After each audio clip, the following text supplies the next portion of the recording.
the May 24th meeting of the Essex Junction City Council to order. Are there any agenda additions? Recording in progress. Sorry, any agenda additions or changes from anyone? Nope. Nope. Great. All right. Just don't need to approve the agenda. So we'll do public to be heard to start off the meeting. It's an opportunity for members of the public to bring concerns or bring comments to the board. I don't see anybody in the room that wants to do this. Is there anyone on Zoom who has anything to add to the meeting? See anyone? So we will move on to the first business item, discussion of Community Vision and Strategic Action Plan RFP. And all right, so we've got Ashley on. I will share my screen.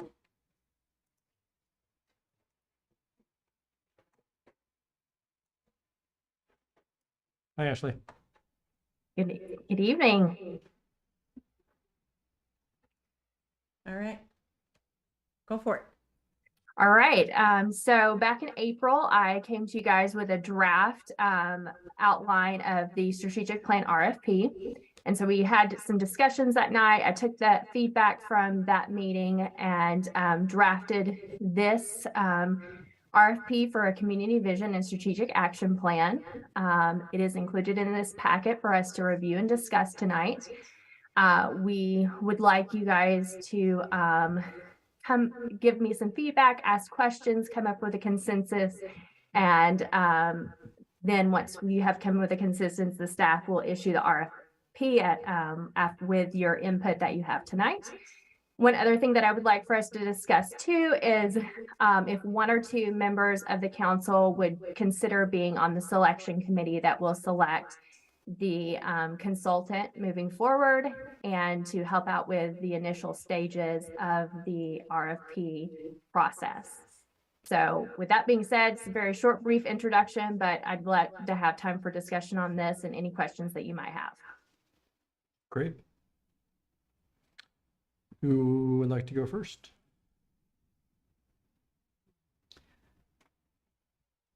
Go for it. Just a question and an observation. I really like the RFP, Ashley, so thank you very much for pulling this together. Throughout the RFP, it's mentioned that this about the city's values and the community vision, but it's never explained what those are. I know that this is a process to identify those things, but we actually already have done that in the heart and soul process. And you do refer to the documents that the RFP, that the vendor may use, but I just wonder if it might not be a good idea to upfront say in the past, the community has identified through a pretty robust community visioning process, the 6 heart and soul values that we do have. And they are in our comprehensive plan. So it is a part of what we do now. And I just think it'd be a good idea to have them know that up front. Mm-hmm. I do mention it in the background that we do have the 6 core values and general goals and vision for the village that's mentioned in the background. But if you'd like me to list out those 6 core values in the background section, I'm happy to do that. It just feels like it might be a good idea to share what they are when you're referring to them fairly frequently throughout the document. Yeah, not a problem. Thank you.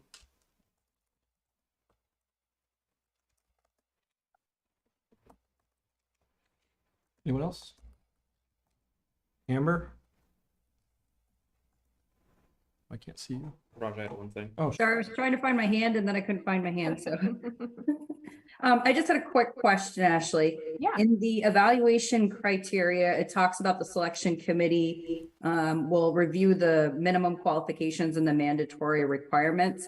So I see that there's a submittal requirements section, but I'm not entirely sure what the distinction is between those two, the mandatory and the minimum. That's a good point. I probably was trying to make sure that they had, that probably is a typo right there, because there really isn't any difference between that. So thank you for pointing that out. Let me go down to that. So basically it is the same thing. It would be the submittal requirements are what we're asking them to provide information from. So that's what they'll be evaluated on. Okay. Thanks. Thank you. Yeah, so the only thing that I had is that there are consultants who can do this work, take us through this process, and are very well qualified to do this work. The concern that I have is based on things that we did before with like the merger efforts and some of the survey and community engagement efforts during that process where we put information out and accepted whatever came. It wasn't very intentional at trying to get those underrepresented populations. And I know we mentioned it in this, in the RFP. I think we might want to change the evaluation criteria to actually make an intentional choice in that factor and to have that be a part of the rating criteria. Okay. Where we could do that by within the engagement experience, you could have a subcategory of about 5 or so points in their experience in engaging underrepresented populations. And then in their approach, you could assign 10 points within the approach category for underrepresented populations. This way, we would, as a community, be saying that we would emphasize the availability or the possibility of engaging underrepresented groups, similar to or equal to the cost of the project. So I think philosophically that would align with where we're trying to go and what we would like to do, as well as make sure that the consultant understands we don't want to just cast the net and be okay with whatever it is that we get. As an example, and this is not a criticism of the current effort, the LDC survey, 93% of the respondents own their own home. According to the American Community Survey, that's only 59% of our community actually own their own home. The median income is just under $80,000 in our community, but over 80% of the respondents have an income over $75,000.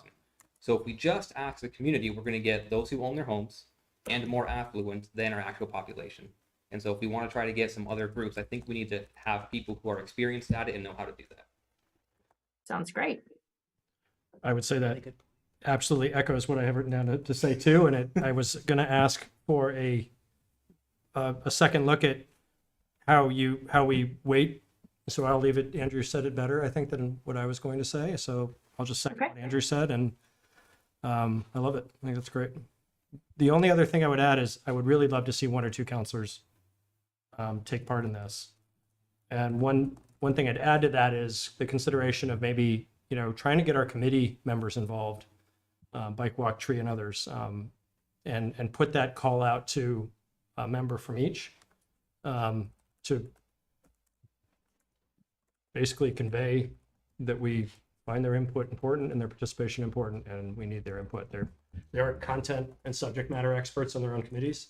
So I think it'd be great to see if we could figure out a way to include them in the process, either in the evaluations and then the work getting the consultant set with the work prior to engagement. PC in particular. Yeah, and it just helps with more, the wider we cast the net for working with a consultant, the more likely we are going to reach other segments of our population. Otherwise, actually, I think it's great. Nope, I think it's a great idea. Thank you, Raj. In terms of city council availability, I have time in the next few months. So I'm happy to be a part of it, though at the same time, to our newer members, I also don't want that to dissuade anybody else who might be interested. That was door number 2. I will be a part of that if that's. So, I mean, did you have a number? You said 1 or 2. Would you take 2? Yeah, 2 would be great. That just so that we don't have to call it a council meeting. Right. Amber, I don't take anything away from what you want to do, Amber. But I can't see you, so I don't know if you're disappointed. I am not disappointed. Okay. I'm okay. I will gladly give the floor to the others. Okay. Just want to make sure we're on this.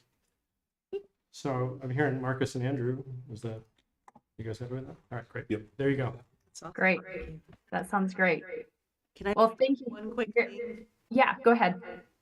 Ashley, on page 5, the table, Uh-huh. that table might need a closer look. Oh, Okay, thank you.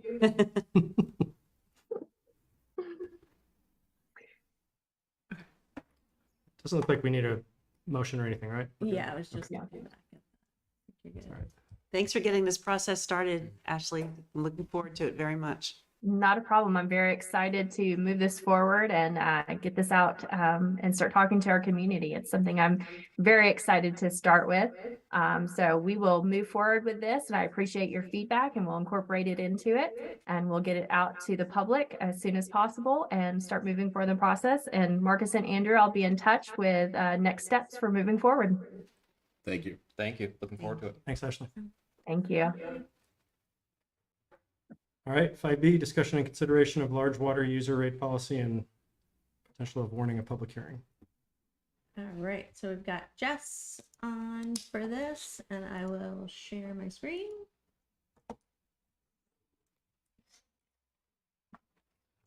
All right. So as Can we take a minute for a second? yeah, sure. Just want to, sorry, Jess, just want to back up a second and see if there is any input from the community on the idea of the strategic visioning request for proposal. Seeing any hands? There's no one in the room raising their hand. All right. Do we see, I'm having trouble with Zoom here. There we go. Yeah, I don't see any hands on Zoom. Great. Move right along to 5B again. All right, so as I was getting ready to draft a memo to warn public hearings for the large user rate setting, public hearing setting of the public hearing, sorry. I've been in touch with David Soto, who's the facilities engineer at Global Foundries. Right now, Global Foundries is the only large user that we have on our water system. So we are in touch monthly at the very least. He receives all of our bills, and we're in regular communication during budget time as well. So I had reached out to him just saying, hey, you know, with everything the city's got going on right now, would you guys be amenable to holding just one public hearing this year for the user, the rate setting? And looking at it going forward, I realized, as you'll see from the copy of the policy that's attached, this policy was so old it didn't even exist in electronic format. So my guess is that this policy was written well before meetings were easily accessible, especially with the remote options that we have. So we actually decided to just propose this as a policy change. So if you look at the policy, essentially, there were basically three things that changed in the policy. Everything else remains the same, including the method that is used for calculating the rate itself. So you'll see item 5 is highlighted. With the change in FY21 or FY22 to the tri-annual billing process, I just updated, this used to say April meter reading. We don't read meters in April anymore, so I changed that to February, which would be the last reading that would happen before the rate setting process happens. And then under item 6, we're just updating the wording to reflect the one public hearing and the timing of when that public hearing would be held. These were previously both May, June hearings, and so we're changing that just to the second meeting in May. So tonight, what we're looking for is just to see if the council is also amenable to changing the policy going forward to one public hearing. And then also warning our public hearing for June 24th for the large user rate setting. Great, thanks, Jess. Sure. I do not have any questions on this, but I don't know if anyone else does. I would like a little clarity if possible. And I know I sent a question out this week, Jess, that you and Regina responded to on. Again, as I think about public hearings generally I see 2 public hearings for everything. I don't know if that is a particular policy. Looking at state statute, it appeared to me that there, for the most part, 1 is what is mandatory, not 2. So after thinking about the fact that, I guess the question that came back to me was, who is this impacting and who needs to give their feedback? It is called a public hearing. The fee impacts 1 large user, but how does it impact our community? So therefore, I mean, if we have 1 public hearing and it's really about that 1 customer, or is it about having accessibility to the entire community because it impacts the entire community? So I guess I would like some input or feedback around that. Sure. So, Marcus, you're right. This rate really just affects 1 user of the system right now, which is Global Foundries. But there is an impact on the entire system and all customers because Global Foundry pays what we pay CWD for the water. But on top of that, they pay a slight fee, a very small fee to the city's water system. Basically that just covers the extra cost of managing their part in the system. And the calculation is all done. So like we calculate the large user rate before I actually calculate the regular user rates on the system. So there's an order and a flow to how the rates, so there is somewhat of an impact to the entire budget revenue as a whole. So that being said, having thought about those two scenarios, I think for myself, if we were getting 100 people showing up to our meetings and participating or more, I might feel differently. But right now, I feel like keeping 2 public hearings is either necessary or the right thing to do to provide as much opportunity as possible to try to get people to be here and participate. Now, there could be some logic also that says if you have 1 public hearing, you push to that 1 public hearing, therefore you drive to it. Yeah, So Marcus, I will add that the public hearing is not the first time that this rate is presented to Global Foundries or the general public. So this rate is actually part of the entire budget process. So we calculate estimated rates from the very get-go, like on budget day, basically, we'll present those rates. And then we have the public hearing for the budget itself also includes the rate information. And then we'll do this public hearing separately in May for just this 1 rate. So there are other opportunities that the public is involved in this and aware of the rate setting if they're tuning in throughout the entire budget process. yeah. And that begins in December traditionally, and maybe earlier, depending on how we do things. Yep. So, Can I just add something? Marcus, in our charter, we have for ordinances and for the annual budget that the council shall hold a minimum of 1 public hearing prior to adoption. So we do have instances where we also have just 1 hearing. But we have the option of having more than 1 should we feel we need it. and we could hear. Right. If someone comes to the first public hearing and asks us a question that we don't feel that we can answer or act on, we can just warn a second public hearing. There is also just another angle at this. There's a public hearing, and there's also just an agenda item on a meeting. There's always something where this could be done as just an agenda item on a meeting 2, 3, or 4 times to help tee it up. If there's some kind of desire if we think there might be some public outcry or some big change. It's just that with the public hearing, there is, as I think you sent in that email, there is the extra cost in terms of just a physical cost or actual monetary cost of advertising, as well as in staff time to arrange that. Yeah. Thank you. Amber has her hand up. Thank you. Amber?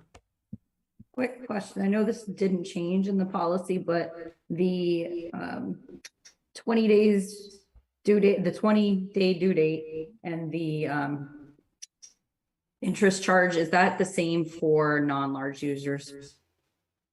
Non-large users have a 30-day payment date with the with that same penalty. Okay. Thanks, Jess. Yep, sure. And I'll add Global Foundries pays by ACH, so it's a very quick turnaround. They usually pay within a week or two of us getting the invoice to them.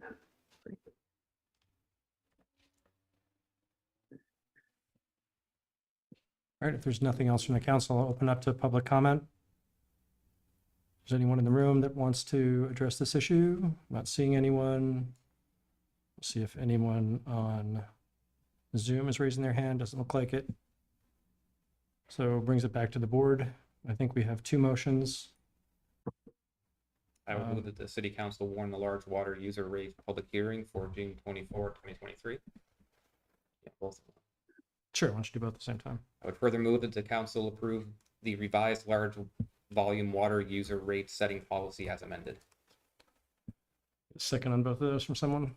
I'll second. Great. I'm sorry. That should be June 28th. I would Yep, accept it the should. amendment to June 28. Awesome. You second that friendly amendment, Amber? Yep. Great. So there's two motions. On the first one, all those in favor say aye. Aye. It's unanimous. And on the second motion, all those in favor, aye. Aye. All those opposed, nay. Both unanimous. Great. Thanks, Jess. Thank you. Have a good night. Thank you, Jess. Thank you. Thanks.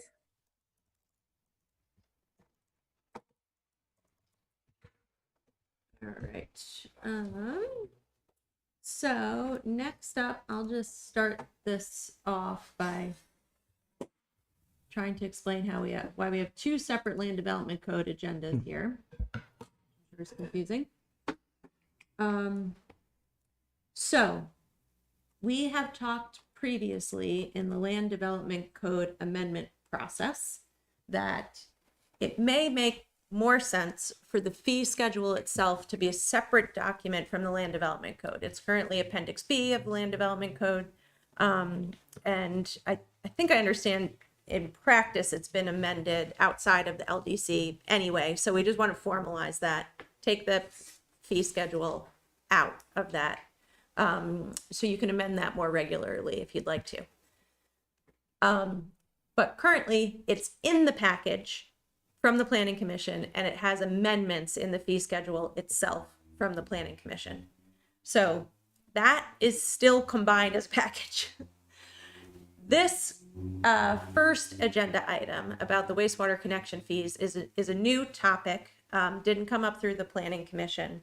And because of the timing, there's some logic in really taking a look at this. But just know that you've got two potential pathways in front of you. If you feel like this topic is not ready to incorporate into the fee schedule now, we could look at it again. And essentially we'll move the LDCs through the process. And if approved, we will also have a motion to remove the fee schedule. Then that will be a free document to be amended on its own going forward. So, or if you're happy with this approach that Chelsea will explain, you can go ahead and send us in a direction of incorporating that now. So hopefully that's clear as mud. Sure. Okay, so I'm going to share my screen here.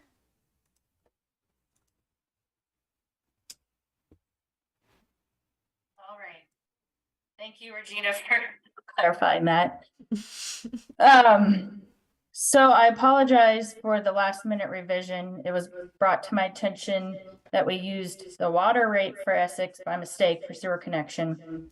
But their allocation fee was the same rate, except the $1,000 is actually their sewer connection.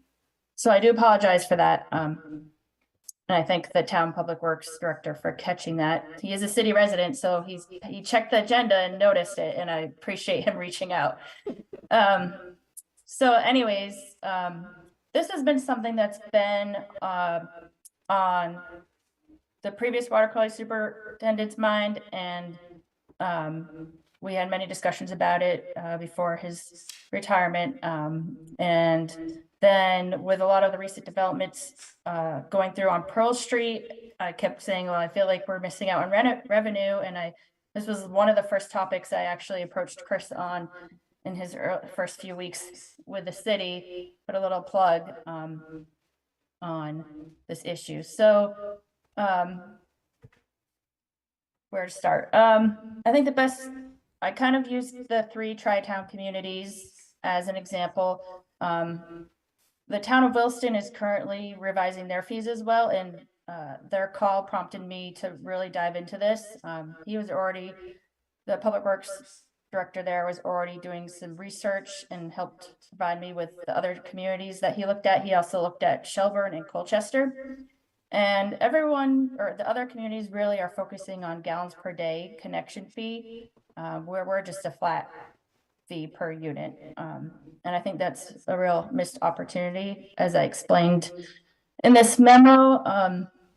If we could go to the tables, I think that's really where it shows where we could capture some extra revenue. These are all based on current or recent applications that went through planning and zoning, and also my desk for allocation approval. And so I just went through each one, and the real interesting exercise is for some of the larger studio multi-dwelling units that are going through. We're not that far off, which was encouraging to see, but some of these other projects that go through, like this one's commercial with 2 apartments, we're definitely missing out on some revenue. Single family homes, not quite as much, but still there's some opportunity there. It's still capacity that we're giving away of the facility. It's still wear and tear on our collection system, which is not in the same shape as the facility. The facility is in outstanding shape compared to the collection system and our pump stations, which are quickly aging. At least half of our pump stations are original to install and are needing to be retrofitted in the next less than 10 years, really. Go ahead. I think someone was going to say something. No.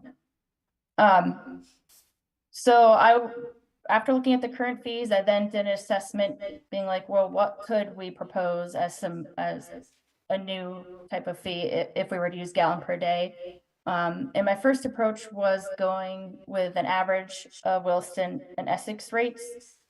Even though we had the Essex rate off a little bit, I still felt like after looking at the numbers earlier today that was still a good proposal. And so I did the same exact comparison for each type of development between the 3 communities. And then the other option I just kind of picked, because that is kind of a big jump. I picked some numbers that were near the ballpark of Williston and the town, as well as the other 2 communities, Shelburne and Colchester, but made them a little bit less than the average and looked at where those fees came in. So I guess with that, I'm happy to open up for a discussion with the council and hear your thoughts. And Chelsea, just to clarify for those listening at home or even us, this is an effort to fund future capital needs and wear and tear on a lot of our pump stations, and to try to recognize that our sewer allocation is finite. And so once a development uses that, we have less to then develop with and trying to put a price on that a bit. Absolutely. I'm learning that the Williston and the town definitely have more defined allocation processes than we do. It's kind of been historically, and this is something that I'm working on changing the next year or two, is we keep Williston and the town would keep track of their allocation that they've bought from the facility, and then Essex Junction, yes, we have some on paper, but we're also what's left over, and that includes infiltration of groundwater into the system. So Williston and the town do a lot of bean counting, whereas we historically have not as much, and I'm trying to make it so that we are doing a better job bean counting for the wastewater capacity. And so trying to build that network, and starting with even requiring forms from developers. We just had our first developer submit a form to actually formally request allocation, and that way we have a better paper trail too. And so Williston goes through an exercise every year and reallocates their wastewater capacity per zoning district. Like, they're really defined. The town just really focuses on their core, the town center area. And so to give some background, but this is all going to be geared to the sanitation fund, which capital reserve fund, which is for pump stations, sewer lines, maintenance with those. Great. Any questions from the board? I'm going to assume, looking at these examples, this is not make or break for any particular project. You know, these kinds of numbers or these fees. So when looking at the two options, they don't look that far off from each other.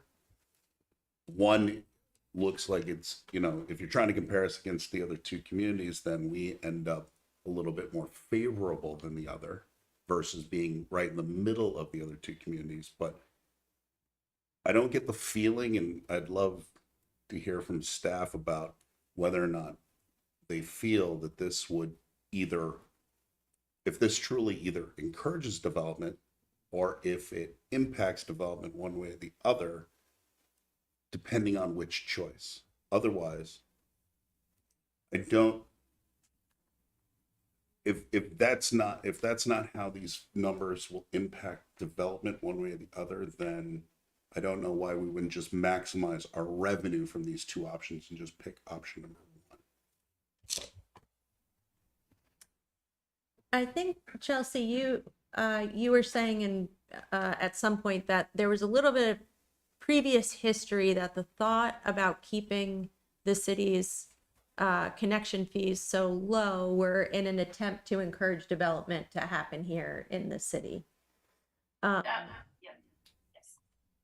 And so I'm not sure at this stage we're having difficulty encouraging development in the city. I think, you know, we're at a point with the housing situation that people who can do it are doing it. But it's not to say that the cost of development is not also a part of the of the big picture. Yeah. But I do think you're right. Generally speaking, if you're talking about what percentage this would make up in the big scheme of a large project, it's relatively low. My slight concern would be more just about going from some of these to nothing to immediately this amount. But that's, again, do we go through another couple of years with a lower amount than we should be collecting based on our capital needs? Probably not. Anyone else? A couple questions. So are current projects that are before the planning commission going at the current rates, or would they be included in these new rates should we adopt them? I believe they're already at the planning commission, so they would be in the past rates. Okay. Because this isn't going to be in effect till July, August, right? Yeah, Mike. So I think maybe, oh, go ahead. My question only is if something has come through under conceptual approval at the DRB thus far, and when we're charging the allocation fee, are we going to charge it at that stage, or are we going to charge it at the final application stage? We've been charging at the final application stage, so I think Yeah. some of the things that have not gone through that stage yet would Yeah. be captured. Okay. And on the residential charts, I noticed that option 2 adds residential addition of bedroom over garage, which is different from addition of the bedroom in a house. Considering the emphasis that we're starting to put on ADUs and encouraging more density within residential zones, I'm just wondering whether charging more is going to be a disincentive for some folks to make changes to their house. Because they're also, if they're increasing their footprint, their property taxes will go up, the cost of building materials, all that kind of stuff, the difficulty finding contractors. Is this a place where we could maybe back off a little bit or maintain the lower rate for residential only? We could, From a yeah, affordability standpoint. yeah, that's possible. They're still taking away capacity. And the reason why over the garage is different than in the house is because you could need an additional connection from a garage, a new sewer line added to the street versus the one already coming out of the house, depending on how your lot's plumbed. Okay. And that would be, But and so if you did an ADU in the backyard, very likely, well, in my case, I would have to have another connection, but I'd be paying yeah, to connect. Well, I guess I would, no, that's the fee. so if you didn't need to add a connection, then we wouldn't add that fee. We would just do the allocation fee. Mhm. So it might still fall, like, even if you're putting something over your garage, but the way your house is oriented, it could still work to be in the same sewer line, to our connection, then we wouldn't charge that. But I was just showing like a worst case scenario. Okay. Yeah. So this is for brand new hookup. To the sewer line in the street, yes. Would be the connection fee. The allocation fee is just saying I'm issuing you 140 gallons of wastewater capacity at the facility. You know, that has value to it. So we'd like to be compensated for it. Right now, we have zero. We don't charge anything for that. So. I'm just, that's a big, like we were talking earlier about a big leap from $0 to $35,000 or whatever for a development, but then $0 to $1,400 for a single family home feels like a lot. Well, I don't know if it was zero. Well, it was zero allocation fee under residential addition of bedroom and allocation fee, residential right. single family. So Yeah. I'm just trying to figure out ways where, you know, we're encouraging people to build more density and then we're charging them a fairly high fee all of a sudden. So I just want to balance that. Right. Yeah. I do think in the grand scheme of that kind of a development, 2,000, if that's the total cost to do it, that's less than the cost of the bathroom significantly. And if they're putting that on the market, they're going to get that in a month or two. So I get it. They'll get that cost back overwhelmingly. And if they're not moving, but they're charging rent, they'll cover it through the rent. Did you have any other questions? I mean, I guess my only question, Chelsea, was, let me just make sure this was the question. Williston had a report done. Is there anything significantly different about how they operate and the criteria they use to come up with their rate than how we would come up with our rate?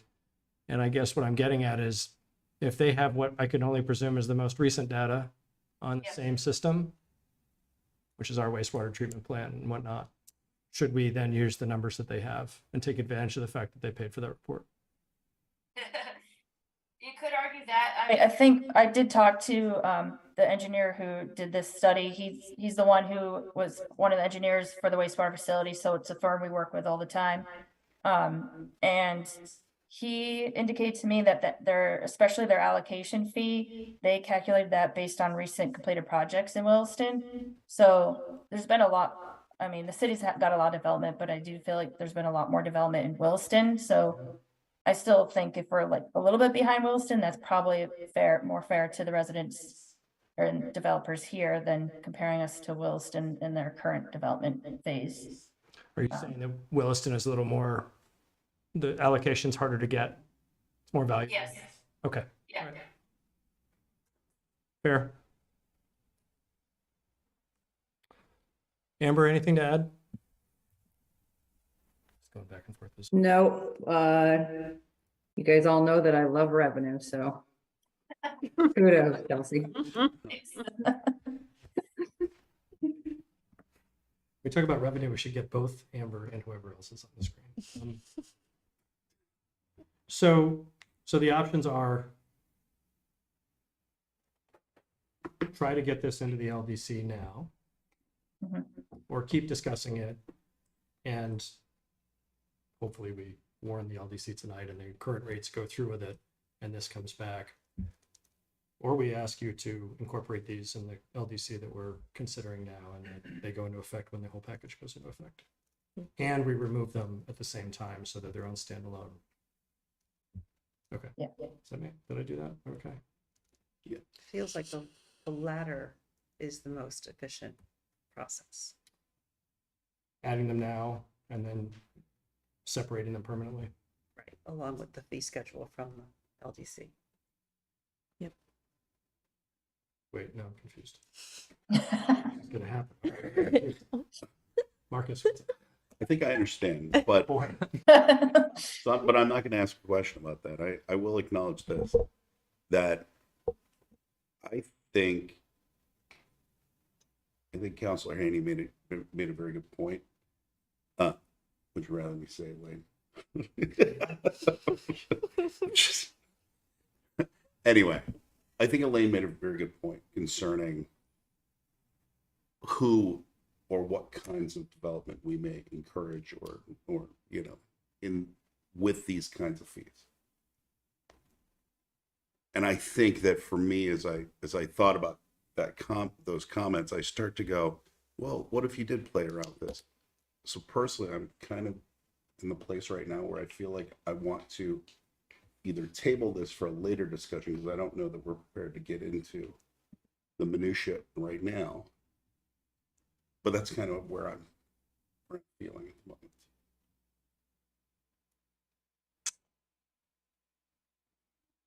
you were gonna correct me, which is a good idea. Well, I was gonna say it's easy if folks are ready to move this, then we don't have to worry about it too much. But if so, your options are to incorporate this right now or not. Let me keep it that simple.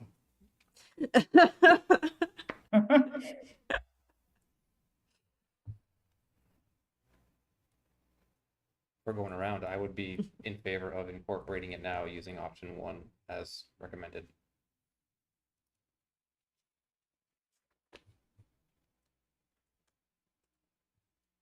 I would have to agree with that, but Is that a formal motion? Because I'll second it.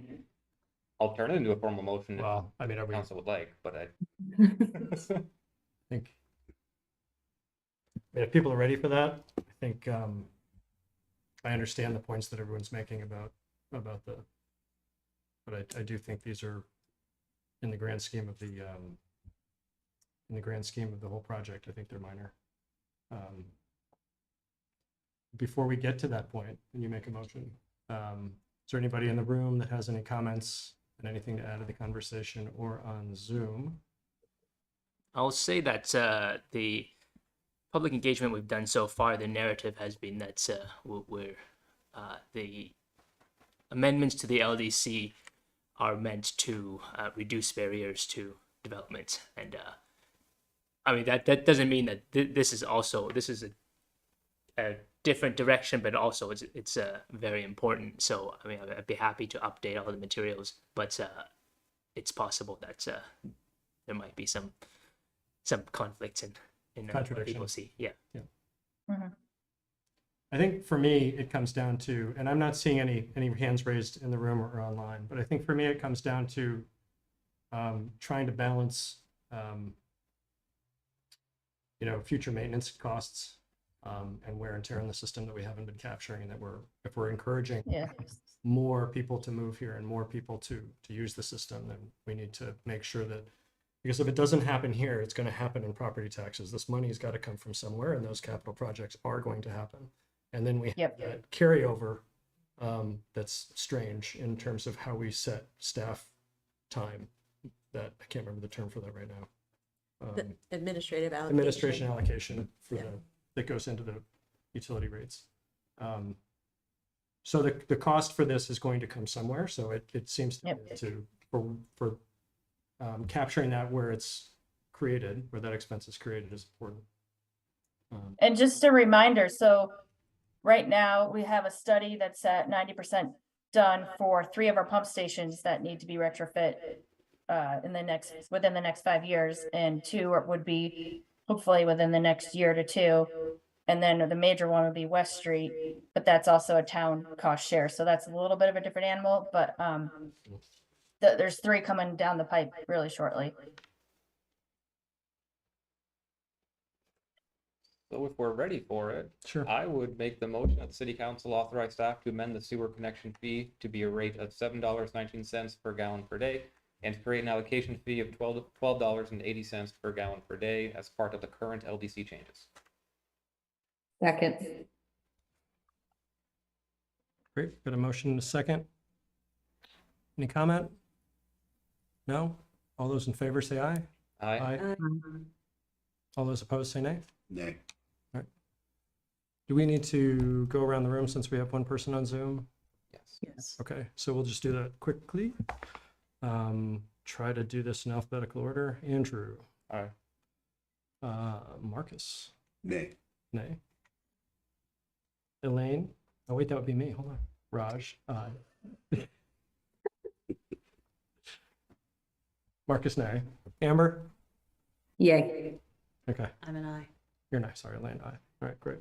That's 4-1. Motion passes. Do we need? Did you want us to remove that too? I swear I was paying attention earlier today. I'm sorry. what We was don't that? need it. You don't need a further motion in terms of the LDC. That's coming next. Correct. We're good to go. That Okay, motion that's perfect. All right, covered it. great. Thank you very much for supporting this. Thank you. Thank you, Chelsea, for the work. Thank you. All right, 5D, discussion and consideration of land development code amendments and warn a public hearing. Okay.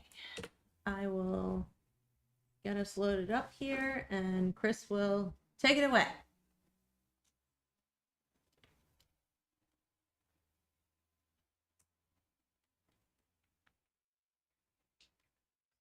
Okay, well, I guess I can start talking about this. So, we're moving along swiftly here in terms of getting this the LDC amendments ready for the public. There are the 4 additional changes we've already talked about last time, and that has been included in the draft that you've seen. That draft hasn't changed since the last meeting 2 weeks ago. So that includes the change to the PUD conceptual plan review, a slight change to pedestrian path lighting, and the wording around that. Some changes to the wording of sewer allocations, not about the fees, but just about how how a developer would have to request the allocation and how it would expire if they don't use it. And also clarifications on bike parking requirements. I am, yeah. Are there any additional comments on that before we move forward? I have one thing. So the the detail isn't in here, but the concept about the sewer allocation from here, this part, is that we are adding in the more formal process that Chelsea talked about in terms of having allocation expire. So basically, we just don't, for some projects that aren't moving, we don't hear back from them. We don't really know. So really the hope here is that we've got some system in place so that we know we could actually reallocate that capacity to somebody else. The current language has that at 2 years. Started thinking about this with the fact that now we're going to charge people for this allocation and what that will look like if it expires.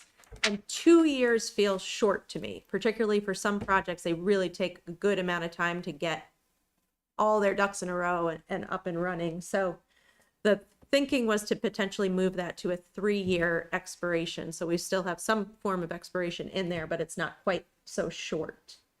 Anything to add to that, Chelsea? No, I think that's reasonable. I also think we could grant extensions if we wanted to add language on that.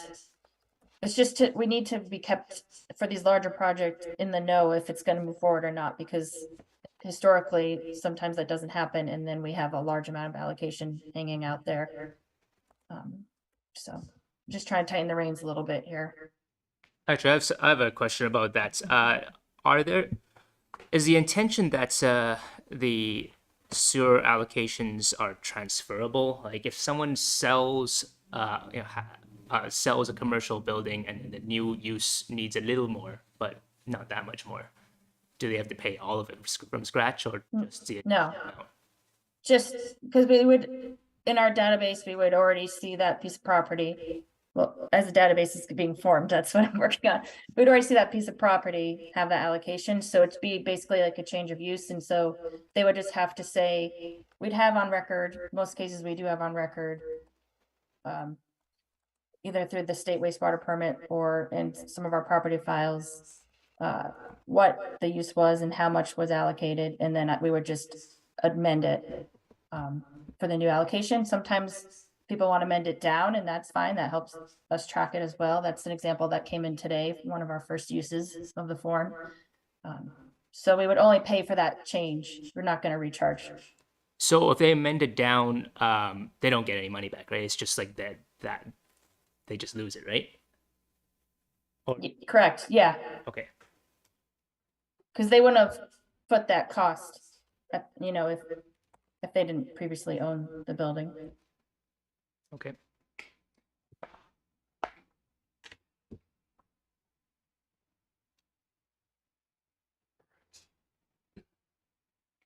So any other questions or comments about the first 4 changes that were already discussed last meeting? I don't think so. No, doesn't look like it. No, Okay. check Amber. I do think it makes sense No. with what's being said about the possible waiver, possible extension, depending on how frequently that kind of thing does happen. Yep, I think that makes sense too. You all have the data as to how long that typically is. I mean, I'm almost thinking a waiver might be better, like we say after 2 years or something, a waiver must be submitted to continue the allocation or extend the allocation. And we could set a limit on that, maybe like another 2 years.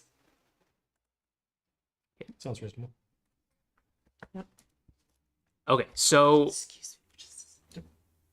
the next thing that's the next set of changes that are necessary have to do with S100, which has now passed. This is the omnibus housing bill by this at the state level, and it has a bunch of requirements for municipalities to meet, and it's got three effective dates. July 1st is mostly for the July 1st of this year is mostly for things that don't require municipal action. And then there's September 1st, 2023 for some kind of technical tweaks that municipalities would have to make. These are things about what kind of land uses you cannot ban, I think like emergency shelters was one of them. It says you can't restrict that from certain areas. So September 1st has to be done by then. And then the rest of the requirements are effective December 1st, 2024. So with that in mind, let's talk over the next few changes. So number 5 I have on here is fourplexes, and I know we've been talking about duplexes and triplexes, but at this point, because most of the city is fully served by sewer and water, what we're talking about are fourplexes, where single family houses are allowed right now. This kicks in whether or not we do anything by July 1st. So one thing we can do here is just to update the language in the LDC just to avoid confusion. But even if we don't, people can submit an application to build or to retrofit their house into a fourplex or to build a new one. Any questions or comments or thoughts on this one?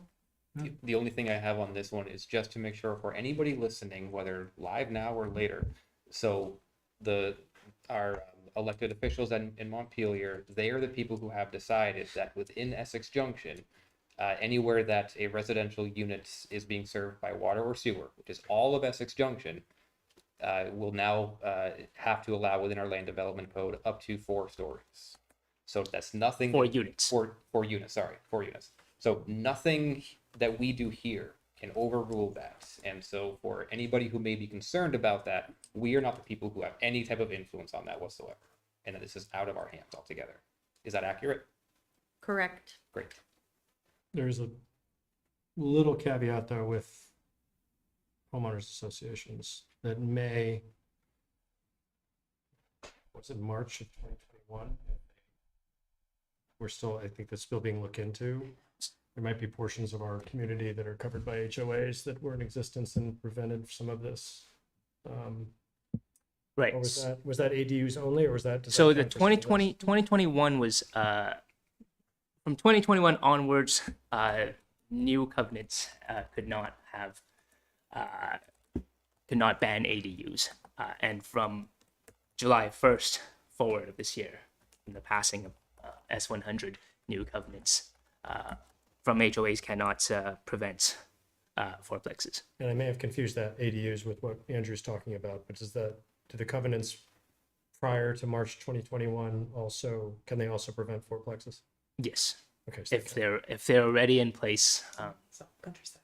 Right. Countryside and Fairview. Fairview and we'll probably get to some of that conversation in a little bit, but I don't have any questions about that, except that probably some of what will come up during the next little while in terms of if that's what we're likely to see in a couple places throughout the LDC. I'm wondering if we can make sure we're paying very close attention to things like how trash containers for some of these, like placement, really kind of revisit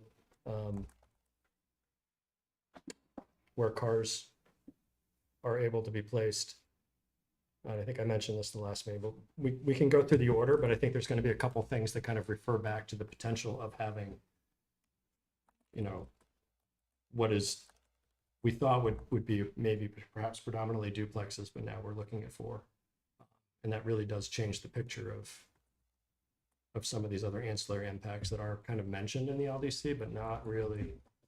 Like when you have 4 apartments on one City of Essex Junction lot, the dumpster issue comes up.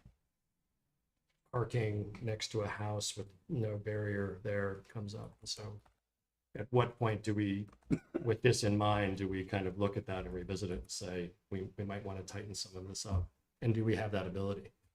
Like they say we have to put them there, but what ability do we have to control some of the ancillary impacts of that?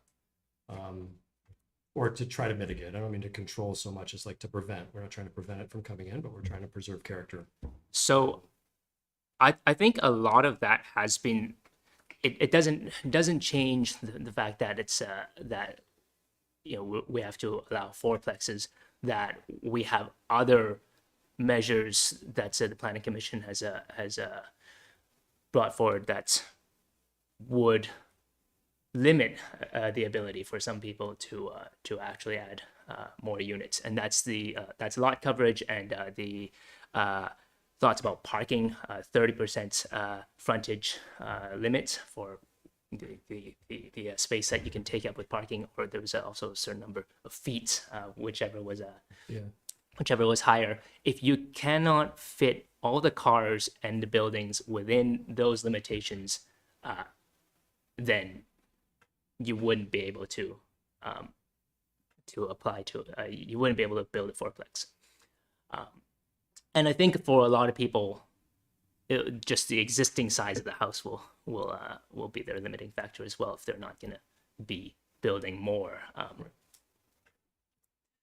So I think we'll probably have to take a look at what actually happens in the next year or 2 years, and make another iteration of changes based on unintended consequences we might see.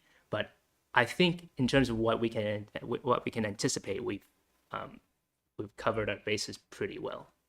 And none of us anticipate a boom and a rush to build and to do all of this. I mean, this sort of predicting the impacts of this to be slow. Yes, I predict this to be slow because from what you see in other cities, most people don't want to make any change. If they were already building, if a house is in terrible condition and it was going to be rebuilt anyway, what is then built tends to be bigger and have more units.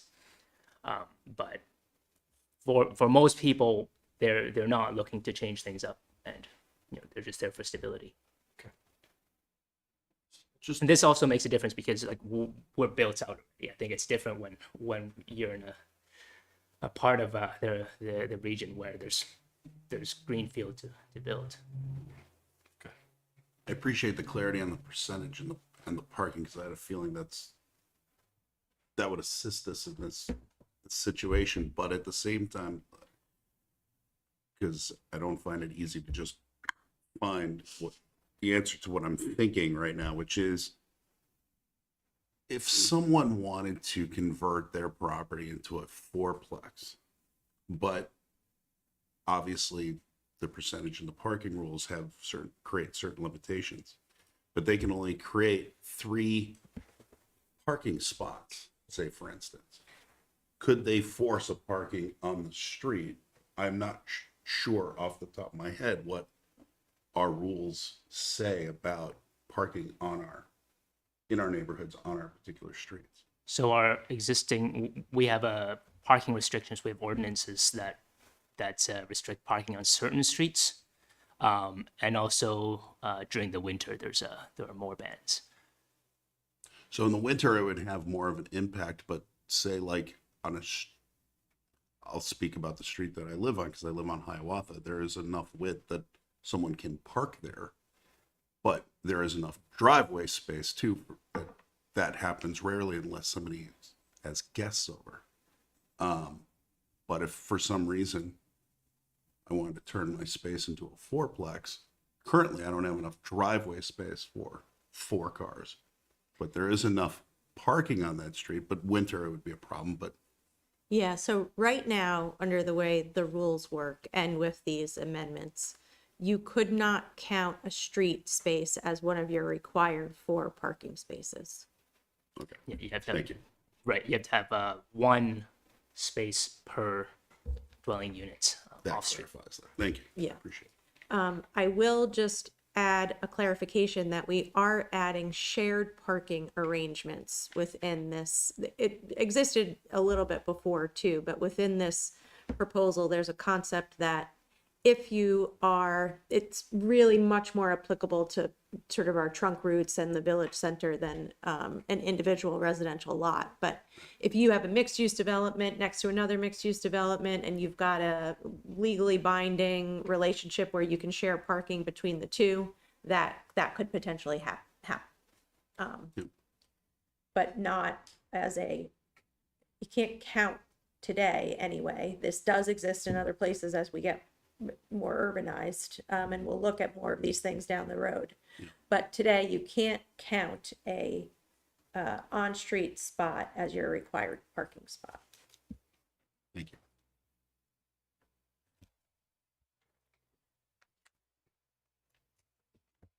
Any other thoughts on fourplexes? So there's one item here that I didn't have this in here, but I found out more about it. So I just wanted to bring the clarification. One of you asked about the planned agricultural zone and what's allowed on there right now and why. I'm sorry, I missed the part. Planned agricultural. Oh, yes, yep. I have confirmed that multi-unit residential uses are already allowed there, so it doesn't make a change. We might want to in the future look more into that to see if it aligns with the goals of conserving farmland as well. Isn't that through the PUD overlay districts? Is that what it is within the existing land development code, where those overlay districts are a part of multiple portions of our community, and that's why in the planned agricultural you have the condos and single family homes. PUD overlay district, Regina D.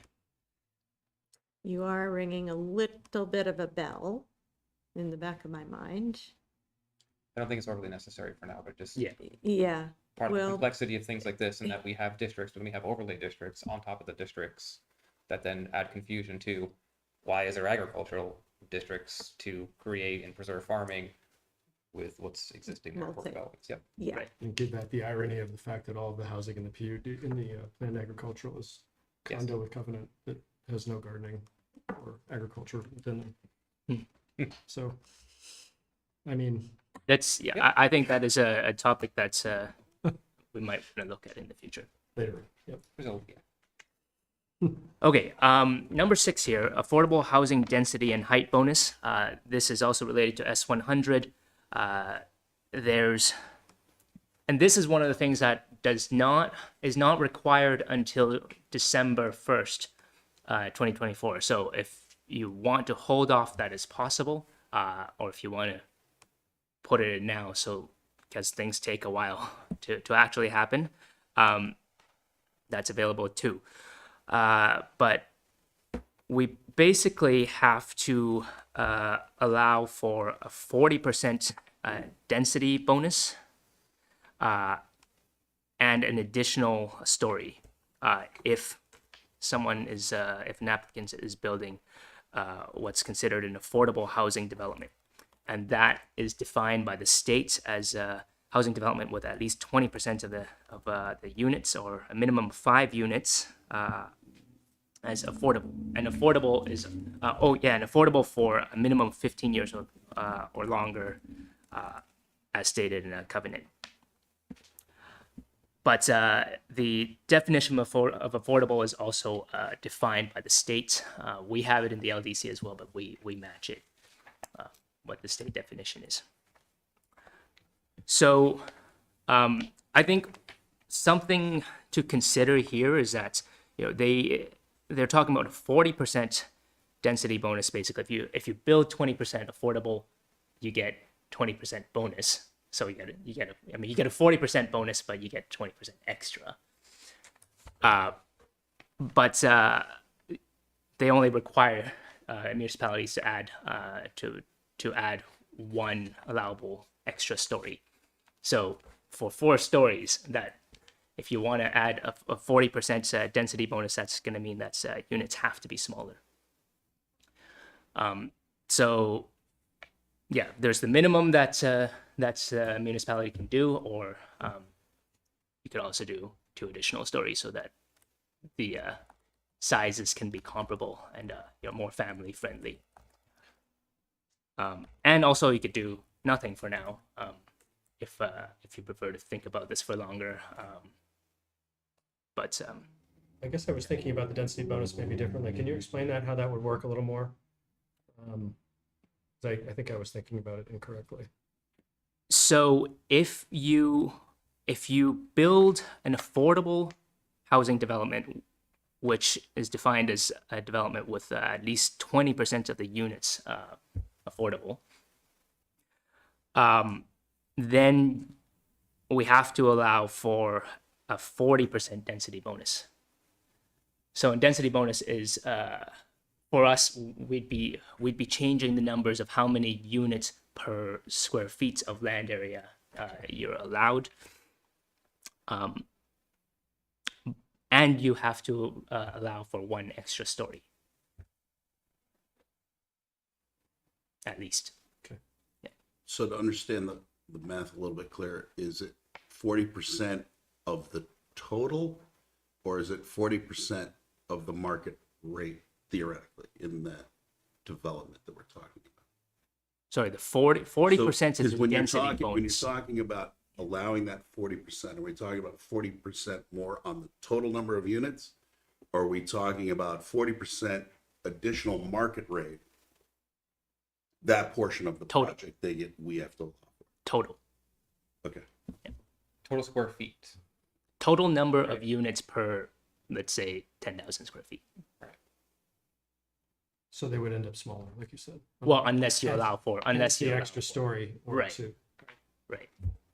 Even if you, at 4 stories though, if you allow for 1 more story, they would likely be smaller still. And to recap, this is everywhere. This is everywhere, but it only kicks in. Affordable housing developments are only developments where at least 20% of the units are affordable, or a minimum of 5 units, Yeah, so whichever is they're- greater. They're So larger projects. larger projects, you wouldn't be able to take advantage of this rule in the R1 and R2 districts, for example. Right. So we're more likely to see that in the village center or along Pearl Street, Yeah, potentially East 2A. right. And so for those people who are sensitive toward the height happening in the city, we right now would have to essentially be comfortable with 5 stories being in the village center. Which changes the conversation around that we were probably inevitably going to have at some point around, do we change it at all? Correct. Because Right. we may want to save that extra oomph to incentivize affordable housing as opposed to going to 6 and end up with 7-story building. Right. Or 5 with the 6. And we'll probably talk about that later, but that is that's definitely an aspect of this that Just so I know when to refer to my notes, when is it time for that conversation? I mean, dealer's Tell me choice. when to open my mouth. I'll Yeah. go. So I think on this, I guess that's part of this, but kind of my thinking tonight was that staff are going to need an answer on each one of these things. Yeah. If we're going to warn this tonight, they're going to need answers so that they can go and take our guidance into language as we warn this tonight, ideally. So every one of these that needs a decision, we're going to try to make a decision at that point, and sort of a straw poll, not necessarily by motion. So that building height is an aspect of this, right? So we might as well discuss that. So Andrew, you're up. You're ready, yeah. So in my mind, even with this change or with this language, I'm still all in on allowing for with just within the village center, adding the allowance for 6 stories. The 4 developments that have come through in the last few years, 4 Pearl Street has 17 units per story. 3 Maple has 10 units per story. 15 Park has 15 units per story. 9 Park has 16 units per story. That's 58 units in total per story for all of those units. If we would have allowed 6 stories, that would be 116 units of housing that would be within our downtown center that could have been open to 116 individuals, 116 families, some makeup therein. Some of these are studios, some of these are 1 bedroom, some of these are 2 bedrooms, so it is a mix. By not allowing that 6 stories, we have in essence prevented 116 households from being able to call Essex Junction home. So for me, it's being able to right the wrong that I was a part of. That's why I'm pushing this. This is why I strongly believe in this. And even if that means with this density bonus, some buildings within our downtown core could end up being 7 units, with 20% of those being affordable. That then means we can help to make Essex Junction more accessible to our broader community who currently can't afford to live here because these rates are beyond what is anywhere near affordable for the median income of our current community. Said it last time, I'll say it again. I would really love to see that section of the village center, so just section 604, being amended to have the maximum story set at 6 instead of 4.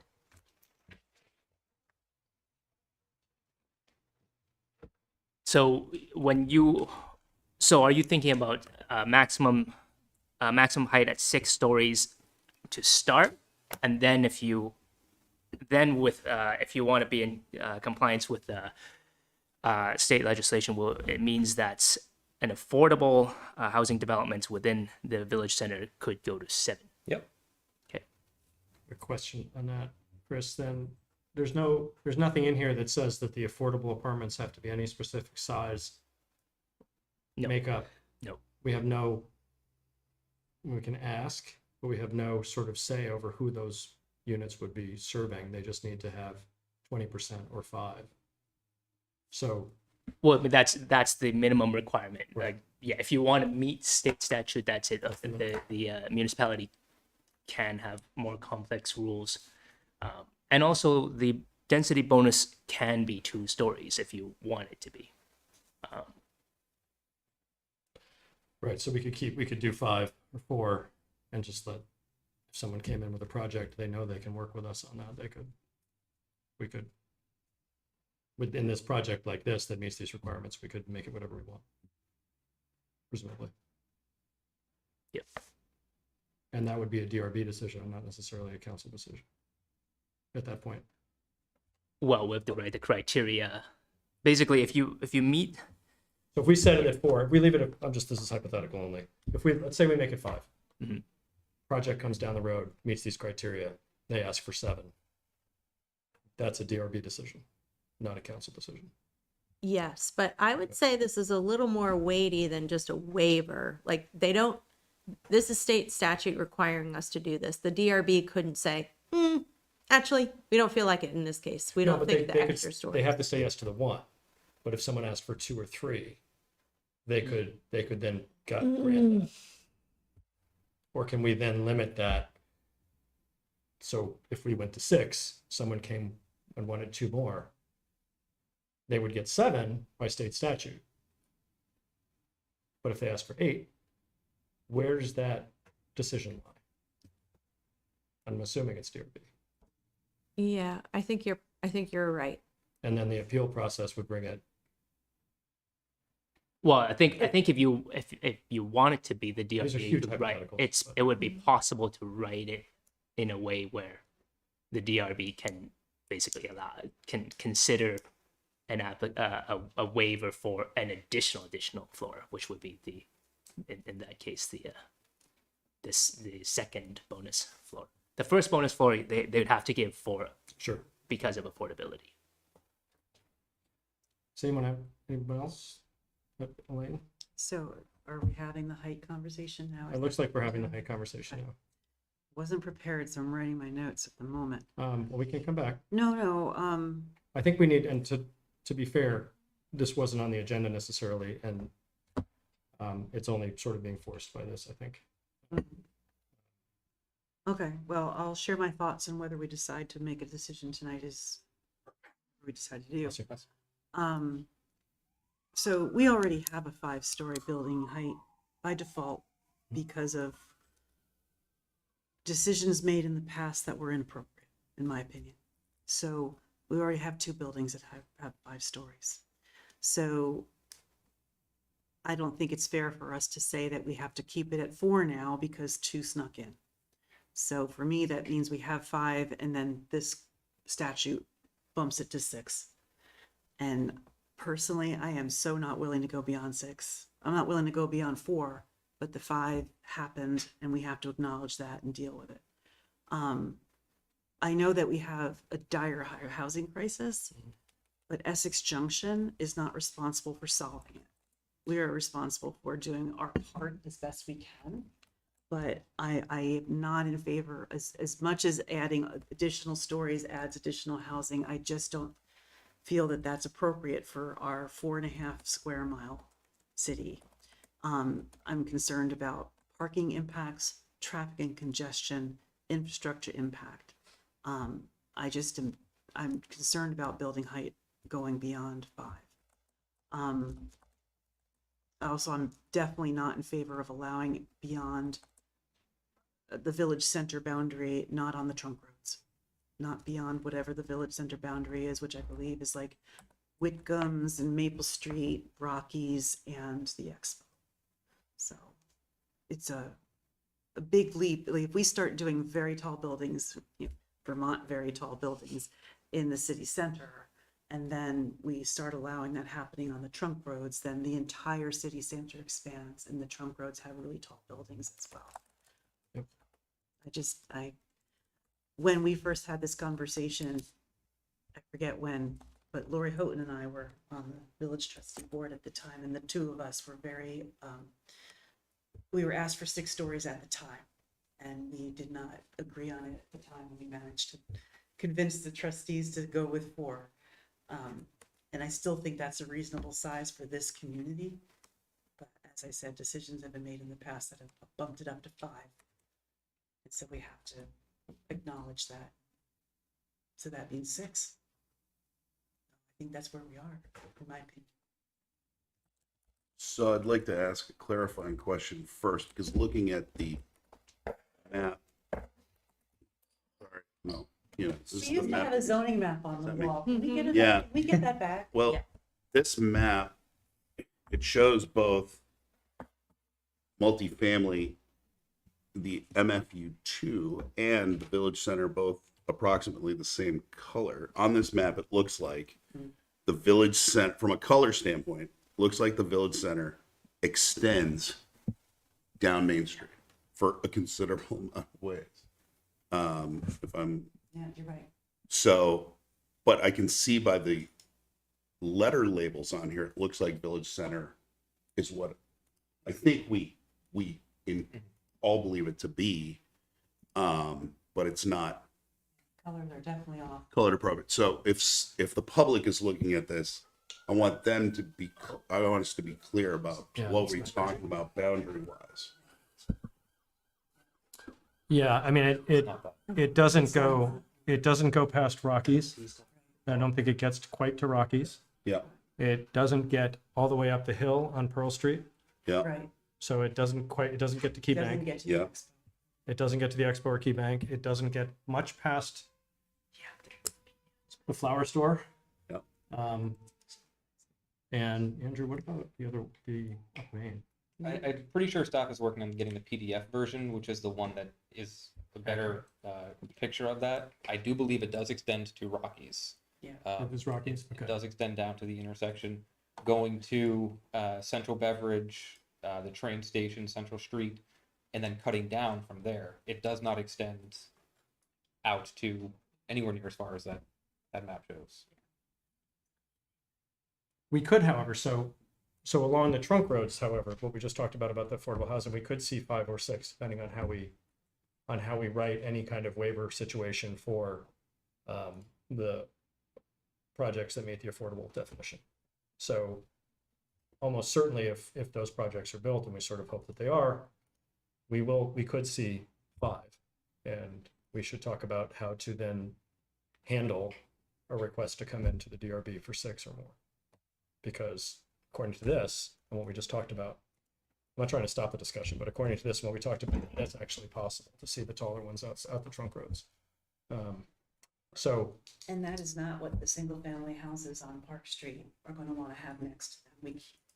well, that brings up my, so I'll go. Unless, Marcus, I'm sorry, are you? No, I think it's perfectly fine. I have some of the same concerns. I appreciate the history. I Yeah. did the quick math again based on your example, Andrew. 168 houses, 20% of that's 33, 34 affordable houses that come into that community that's been built.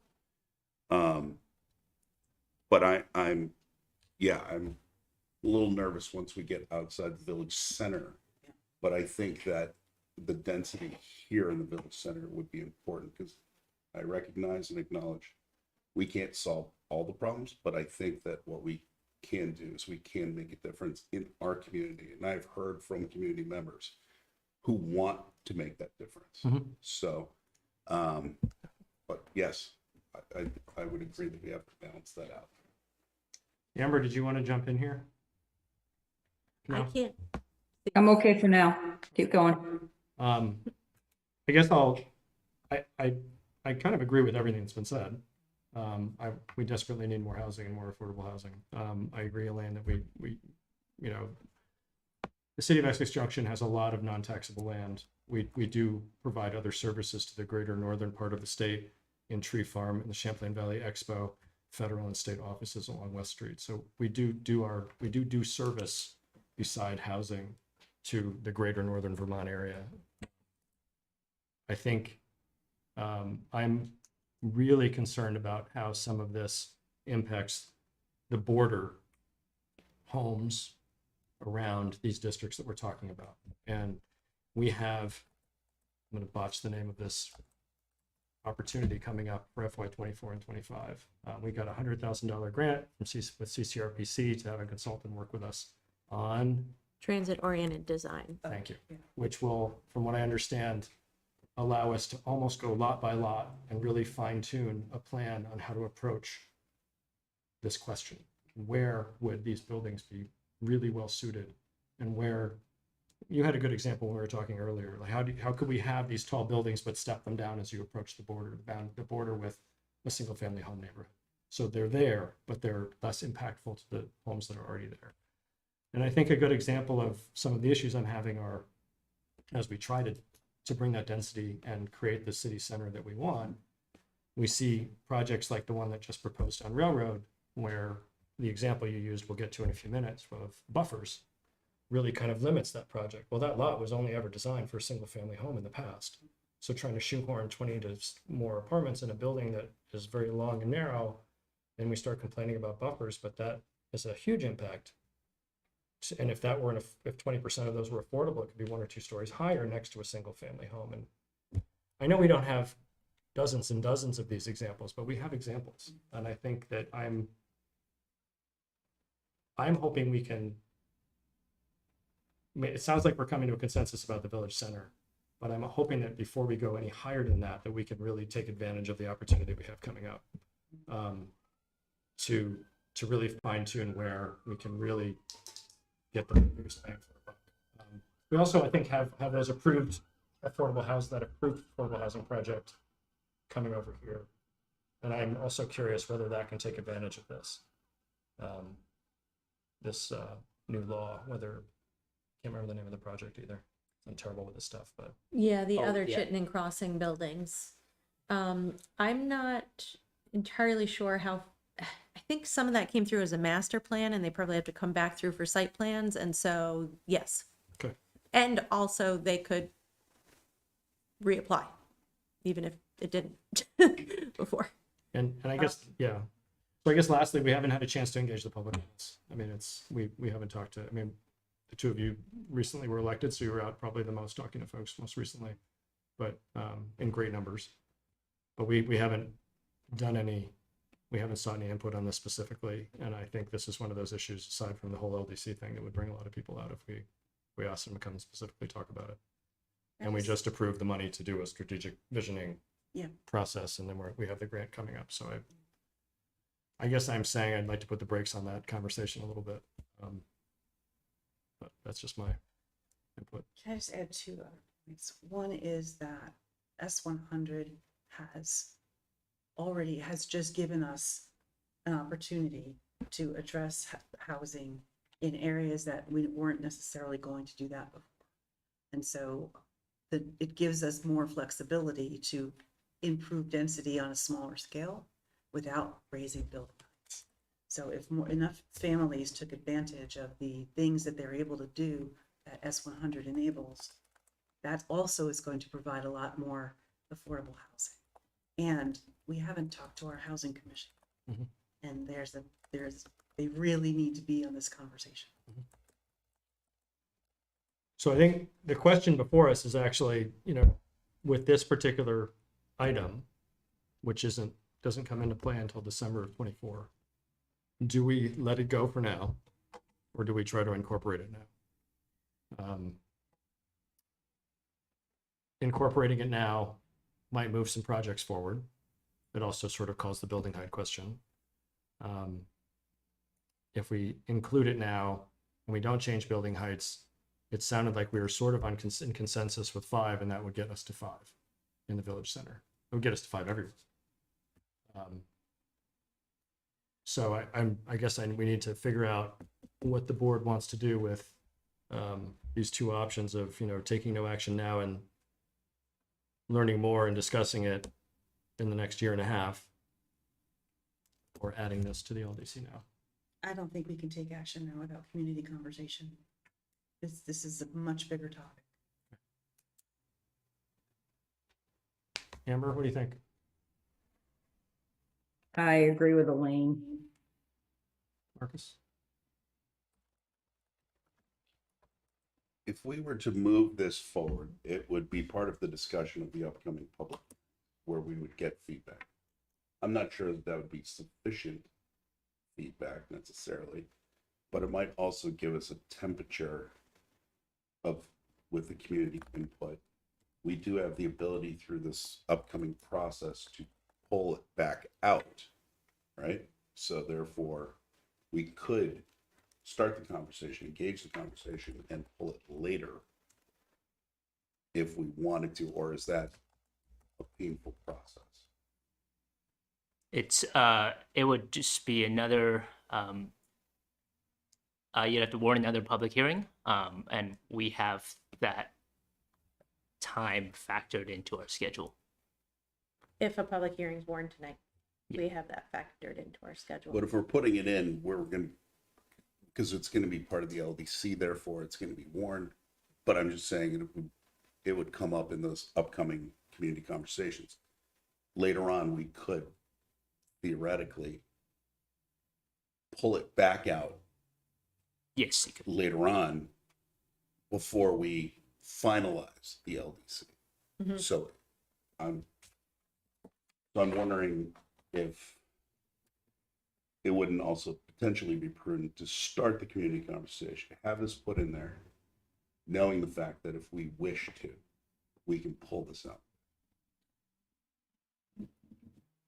I would agree with what Marcus is saying. Largely, if the concern is a potential lack of community engagement and not engaging the community in this portion of the conversation, by taking it out of the conversation now prevents the conversation on June 14th from even happening, where we could at least have some and hear what the general flavor of the community is at that point in time. If the community is hearing that we are talking about 5 or 6 stories in just our village center, if we get no reaction from that, that is significantly telling from that point in time when we were on the trustees at the time, and we had that input from the community fairly strongly saying, don't do this. So I think we have an opportunity to have developers think differently about some of the units they want to bring. And I don't necessarily want to miss an opportunity to get a more affordable housing brought to the community. Where we stand now, the state is telling us we have to have 5 stories. So we're just delaying the potential of having more affordable housing units by putting this off. That's kind of how I look at it. I don't necessarily think there's going to be a rush to build them, but that then helps us have a conversation with the community long term that says, hey, look, we need affordable housing. If somebody brings affordable housing, they meet these standards. We're a 4-story community now. That project would get 5. So as we talk about what do you want us to do about building height, that is still out of our hands that's still out of our control in this aspect, and that's not going to change. So I would be for including it now, starting the conversation, but on the conversation about just a general blanket increase, I think should wait and see how this plays out and leverage the other opportunities we have. But you make a good point. If nobody says a word over the next 2 months, that's also telling, but I don't think that that's the right way to approach it generally. I would rather, like I said earlier, we have 2 giant opportunities to really engage, and I think we should leverage them. I don't think that putting this in the LDC as it's proposed makes a change in how because we're not going to go back to 3. Right? So we're not going to go backwards. So the state's telling us this is what we have to do. We're just welcoming the affordable units sooner. They're still going to happen wherever they get proposed. So I think, does that make any sense? It does, and I think the state is forcing our hand on Yeah. this. However, I am concerned that no one's paying attention. And I know that in many cases, the lack of public input is input. That it's more of a status quo and folks are saying, we're fine with this because we're not showing up at your meetings complaining. This is such a significant change that it warrants more attention from us. And we have a strategic planning process just starting now. And this conversation would be a piece of an ideal fit for that conversation. So I guess what I'm saying is we have to have it in because the state is forcing our hand.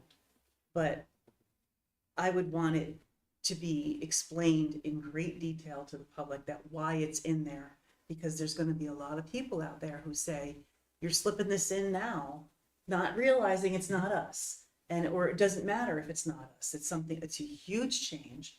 People are not going to be paying attention. And that first building that goes up, this room is going to be full. Because no one will have realized that it happened. I agree with everything you're saying.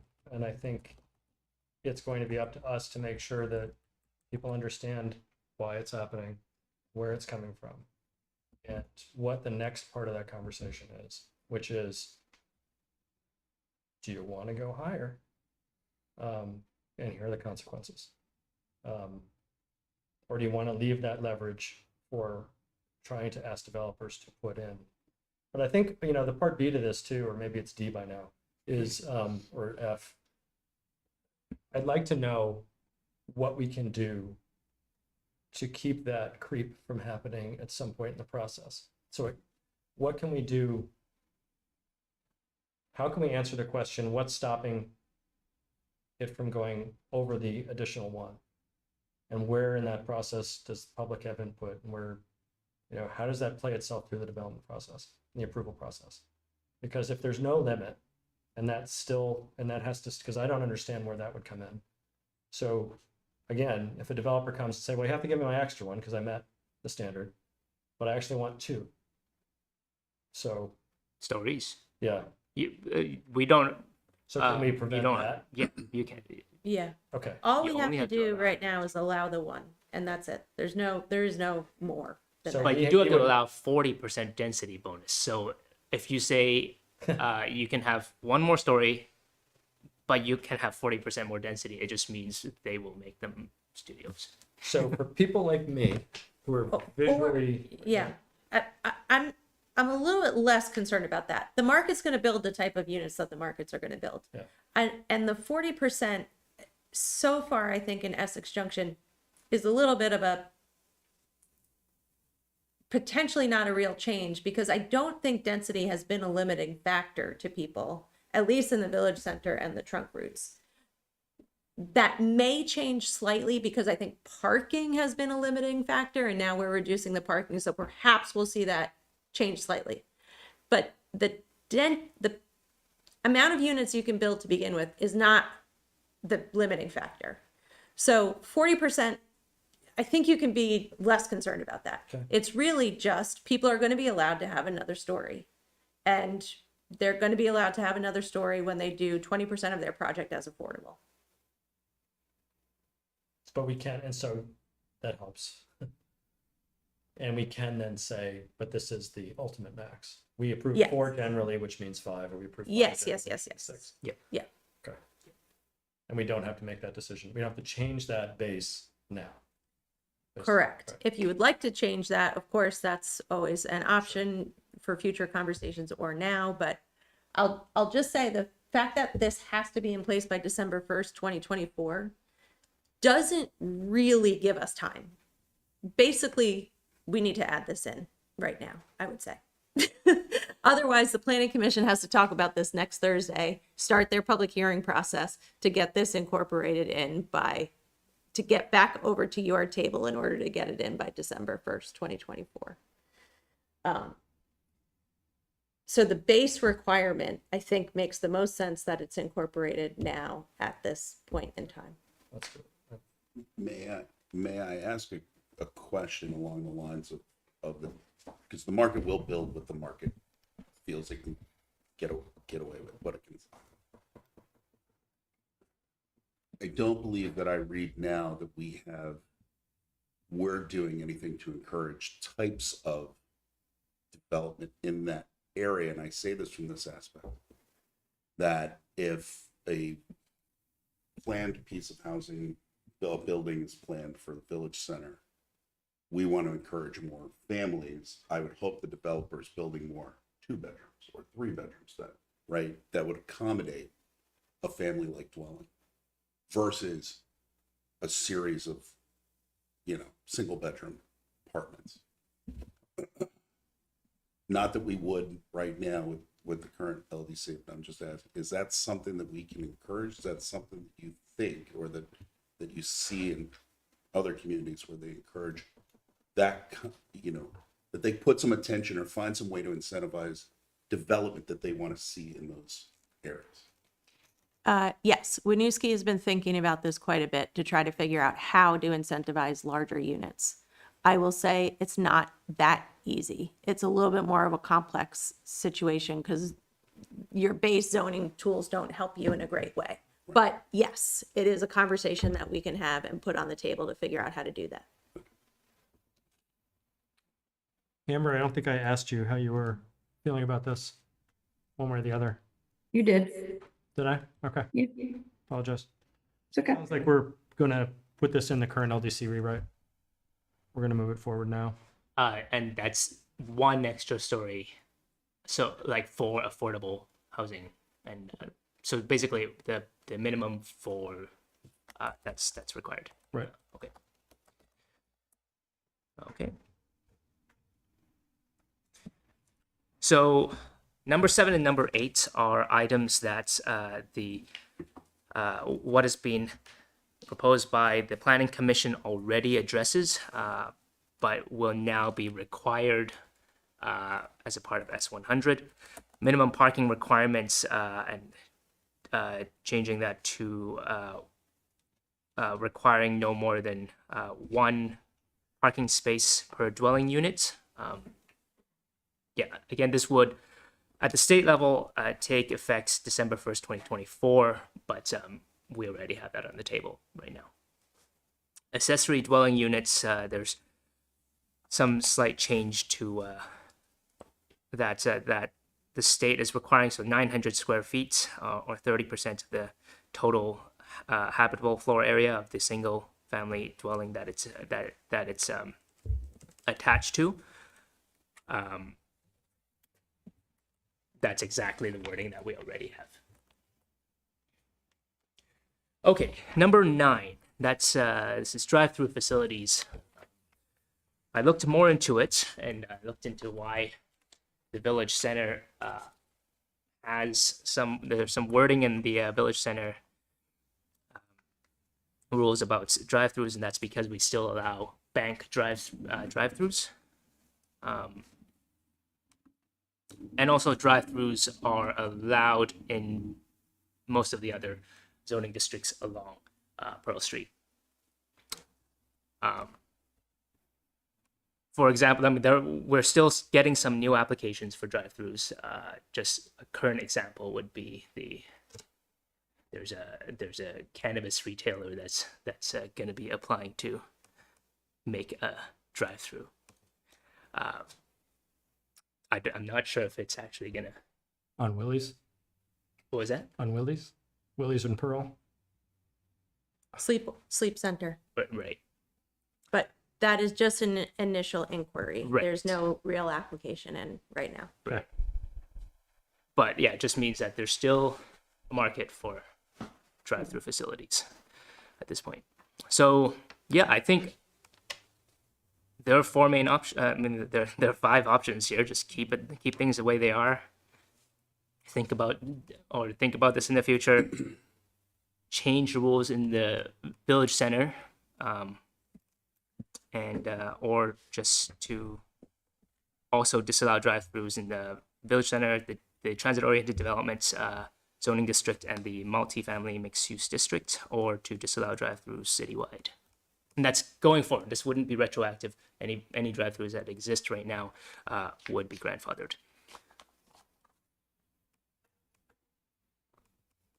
Thoughts, board?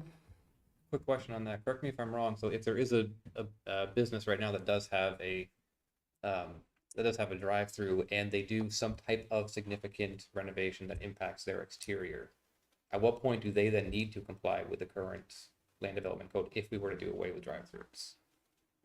If they were changing the layout of the drive-through portion, and changing the site, so if the site plan changes so that you need to basically allow for a new portion of the site that is a drive-through, I think that would, I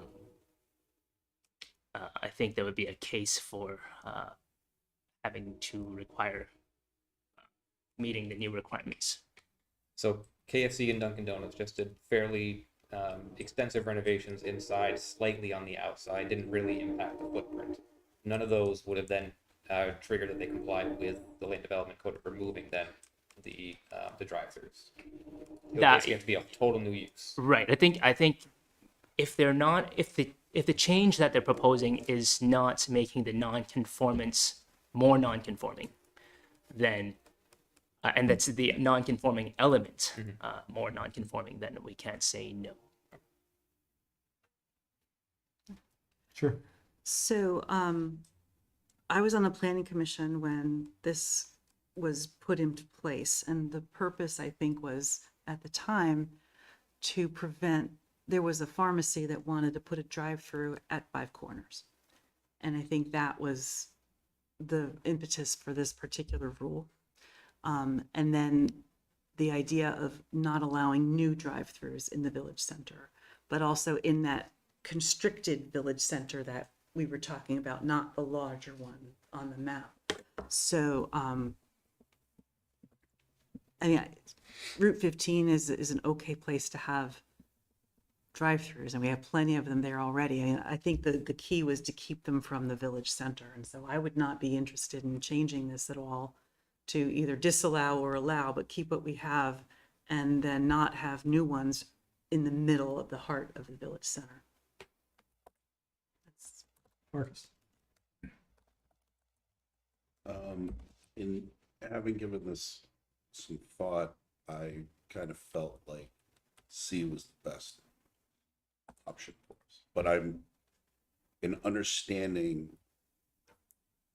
Oh, I see. Okay, sorry. I read it first time around. But no, I would agree that the village center should not have drive-throughs, but I'm okay with the remainder. And Amber.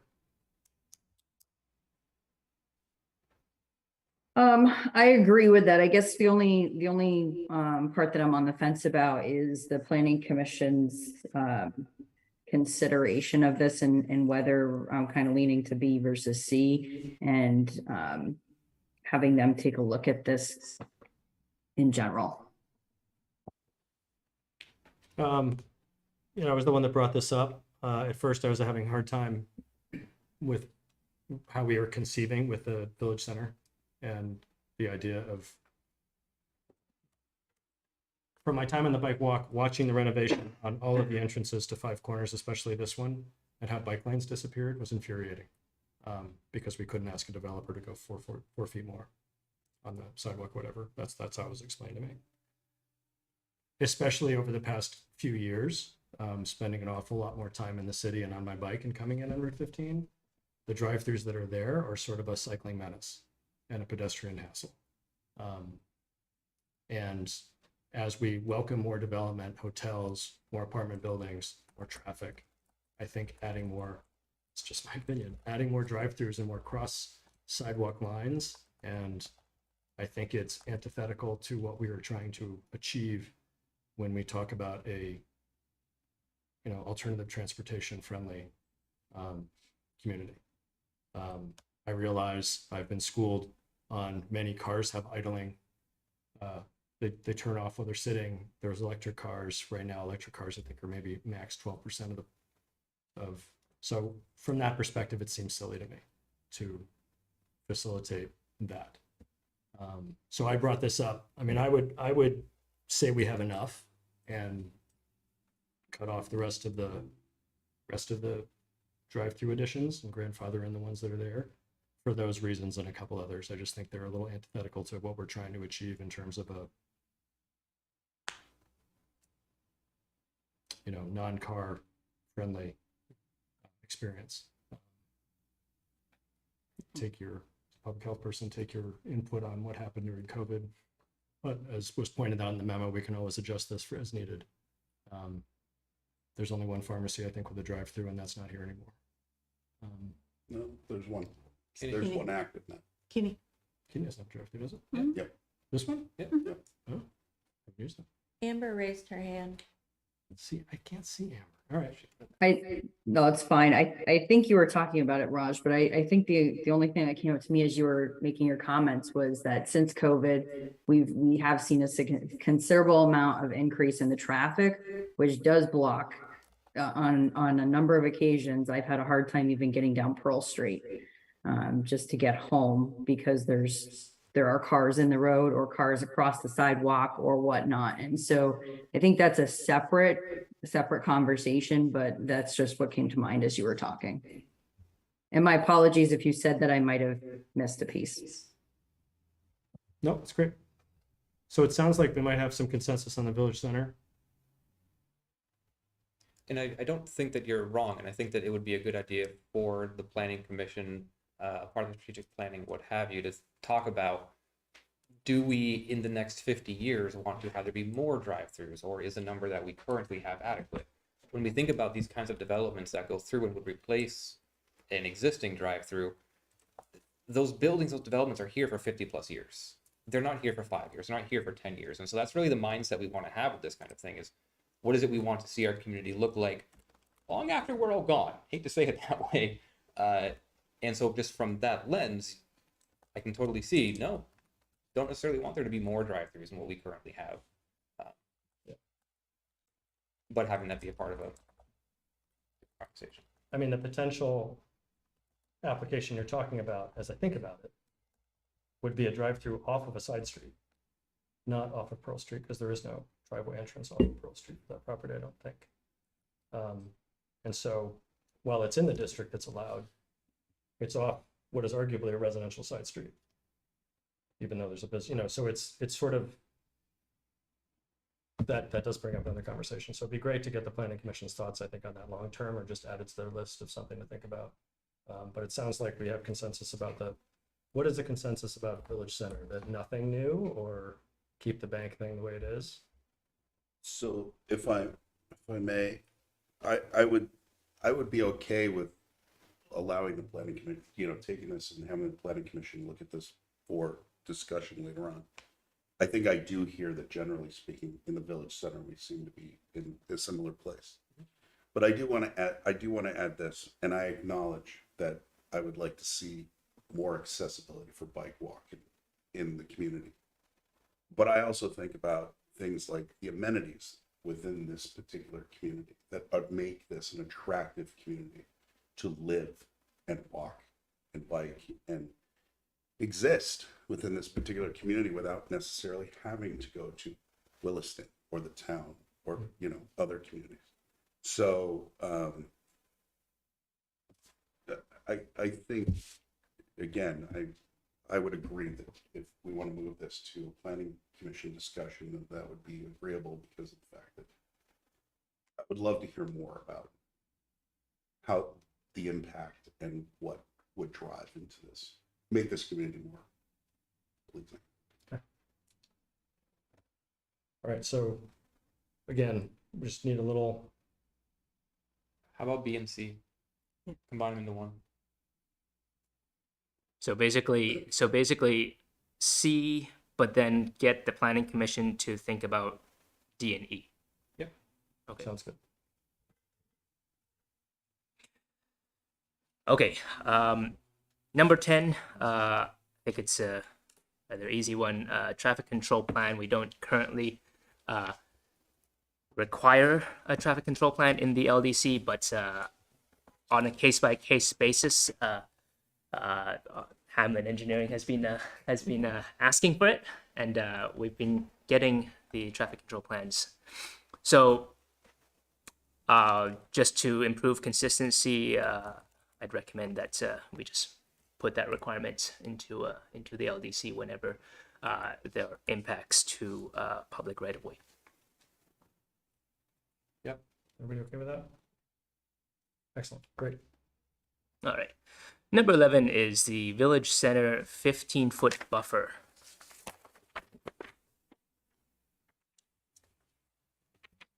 So I think, yeah, I think the way this has been presented by the Planning Commission and thought through with CCRPC is that the 15-foot buffer, when when you happen to be a current house with a small lot, if there's a 15-foot buffer required on both sides, you're going to stay a house. And at the same time, some of the places in the village center zoning district, which have commercial on the bottom and some residential above, we have old historic buildings that are built to the lot line, and it makes those areas very walkable and very dense, and have kind of a village feel to it. But yeah, it doesn't mean that there are some actual impacts, and there's an example of that, the 8 Railroad case that I put on here. And the 8 Railroad case is an applicable example, but it's also a little bit weird in that there is a lane there, Gaines Court. It's Gaines Court if it was an actual city right of way, that the 15-foot buffer kind of wouldn't apply in, because 15-foot buffer, like, that would be the buffer. Yeah. But in this case, Gaines Court is split in ownership between all these parcels, so we're treating it as if those were just single-family homes. Regina, do you have more to add about that? Just that if Gaines Court was an actual public right of way, I think we would actually treat this situation like a corner lot, and the buffer wouldn't apply on either frontage, Railroad or Gaines Court. But this one is a weird one, but it's tight enough in here that you can get the point anyway. The 15-foot buffer in the village is going to limit development, either by houses that are single family homes now wanting to do something different, or even, a somewhat underutilized lot becoming more in line with what we hope for the village center. Right. And then, of course, it's still possible for different parcels, different lots to join together and in a land assembly to kind of get over some of these issues. But that does make it much less likely. So yeah, you see examples on Pearl Street. There are 3 houses right there just across the street. If the middle one, for example, were to want to redevelop, 15 feet on both sides would probably make it impossible. at least at a higher density.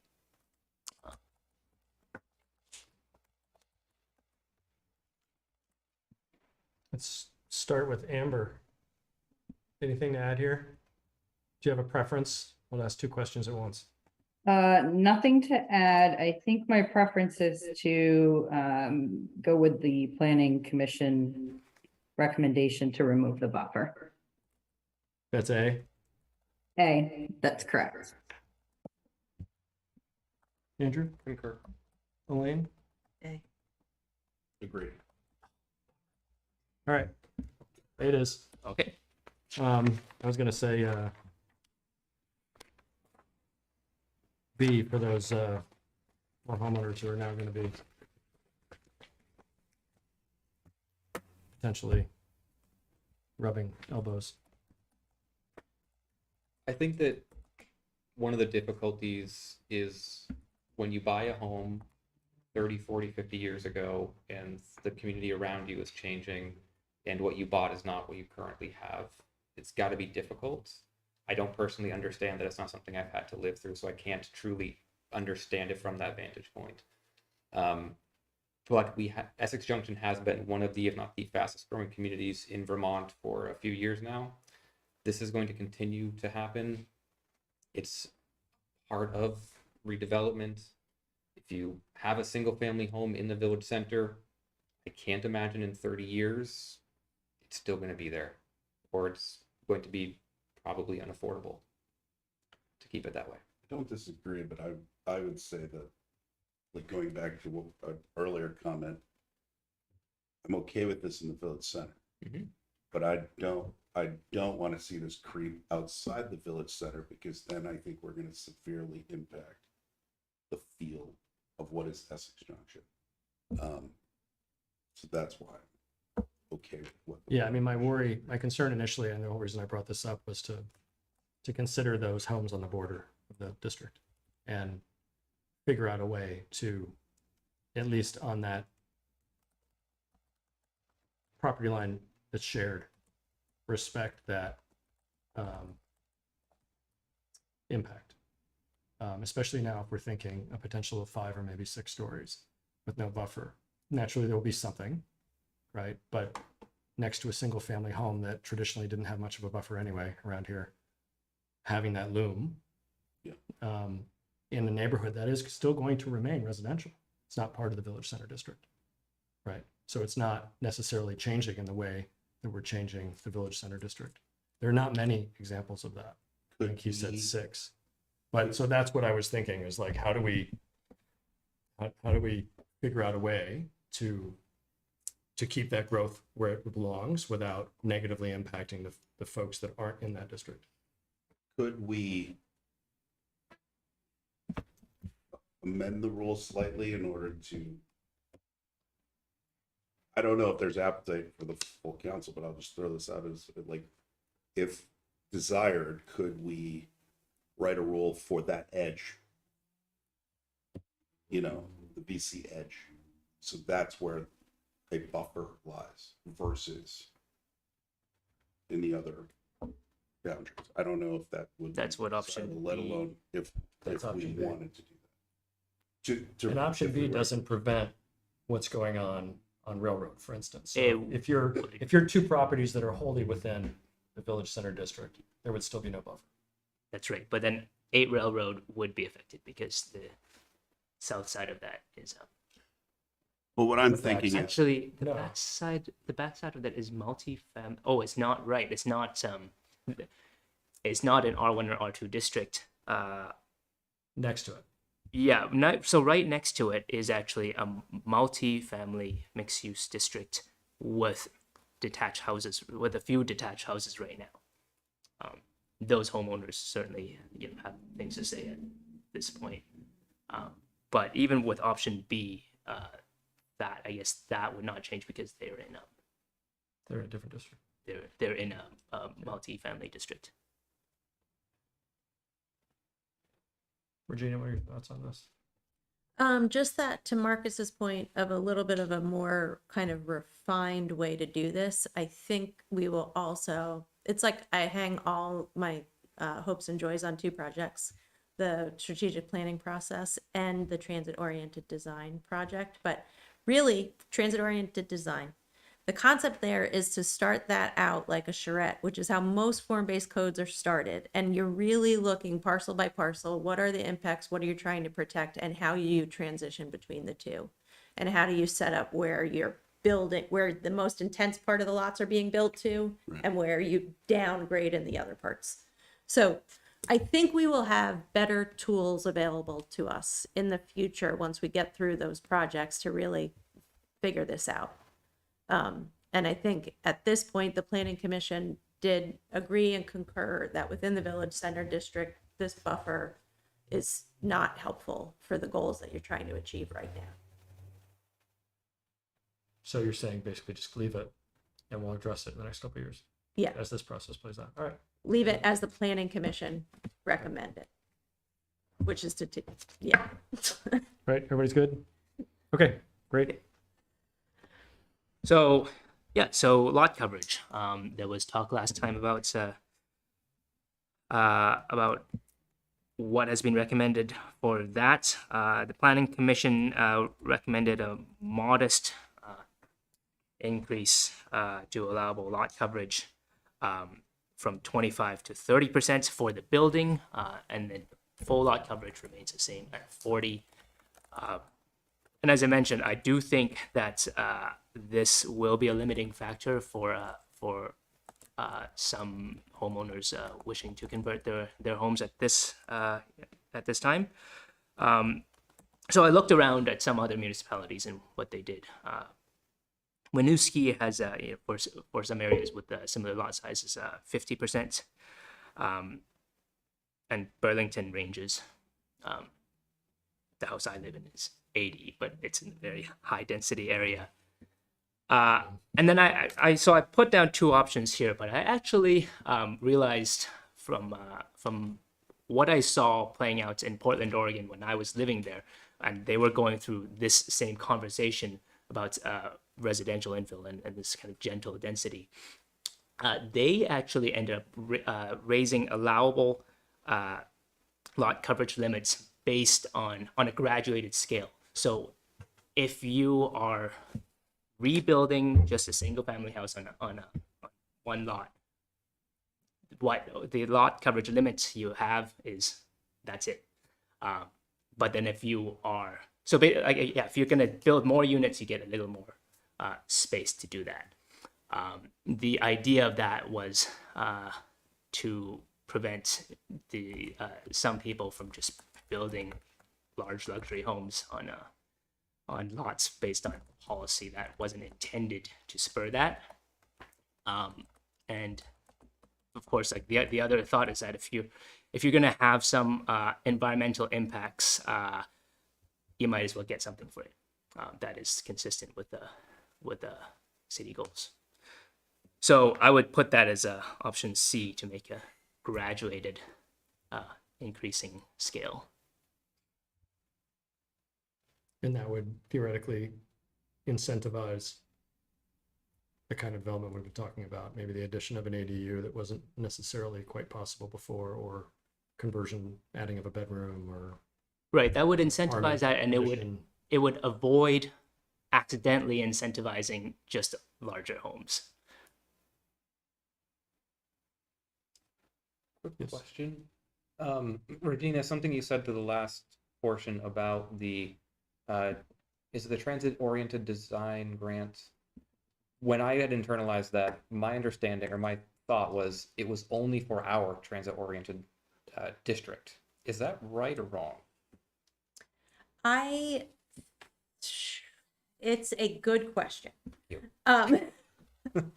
I would say more than what our transit-oriented design zoning district is, because that's fairly limited on Pearl Street, but I think it could be geographically bounded by where the bus goes in the city, potentially. But I also am not positive if CCRPC has worked out some of these specifics. So the reason I ask is because that process, I think if it were possible to then also align with lot coverage, could be very helpful, because Yeah. part of the reason why I brought this up is saying 30%, 40%, 50%, and looking at our zoning map, I don't know what that really means. I don't know what that's actually going to look like, and so it just feels like this intangible thing that we're just trying to throw a dart at a number that feels right, and I don't know what that is. So, personally, for me as a person who asked the question, I would say just continue with the recommendations from the Planning Commission, and hope that the grant will allow us to make a more informed decision. Yeah. Or if Or not, options. we can find another tool or solution way to figure this out going forward. Sounds good to me. Anybody else? Good with that? Amber? Yeah, good, thumbs up. All right, great. Continue with amendments as presented. And number 13, 25-year storm standard. So yeah, there was a question about whether or not that's sufficient given the impacts of climate change. We recommend that we talked about it internally, and we recommend that we stick with that, and that this can be reviewed with the future changes to MS4 requirements. Fee schedule. So, yeah, as we discussed before, it can be taken out of the LDC and separately approved. Yeah, which I don't think we need a decision on right now. Essentially, if you're ready to warn the LDC, we just warn it as a package because there are amendments in there and you'll want to either approve them or deny them. And then post action, we will remove it. But I thought you have to warn. I thought you have to warn things as you intend to potentially. I think this, I think Or this is this technical? Is this a minor enough thing that doesn't actually change policy? yeah, I think it's fine. Okay. Oh, actually, I guess I did have plant agriculture in there. Yeah, we already talked about that. It's no changes required. All right, so schedule as it stands now. So if we warn the public hearing tonight, Planning Commission updates their summary report, and we have our first public hearing on June 14th. And another opportunity, if there are more changes, to have a second, potentially the final public hearing on July 26th. Yep, that's right.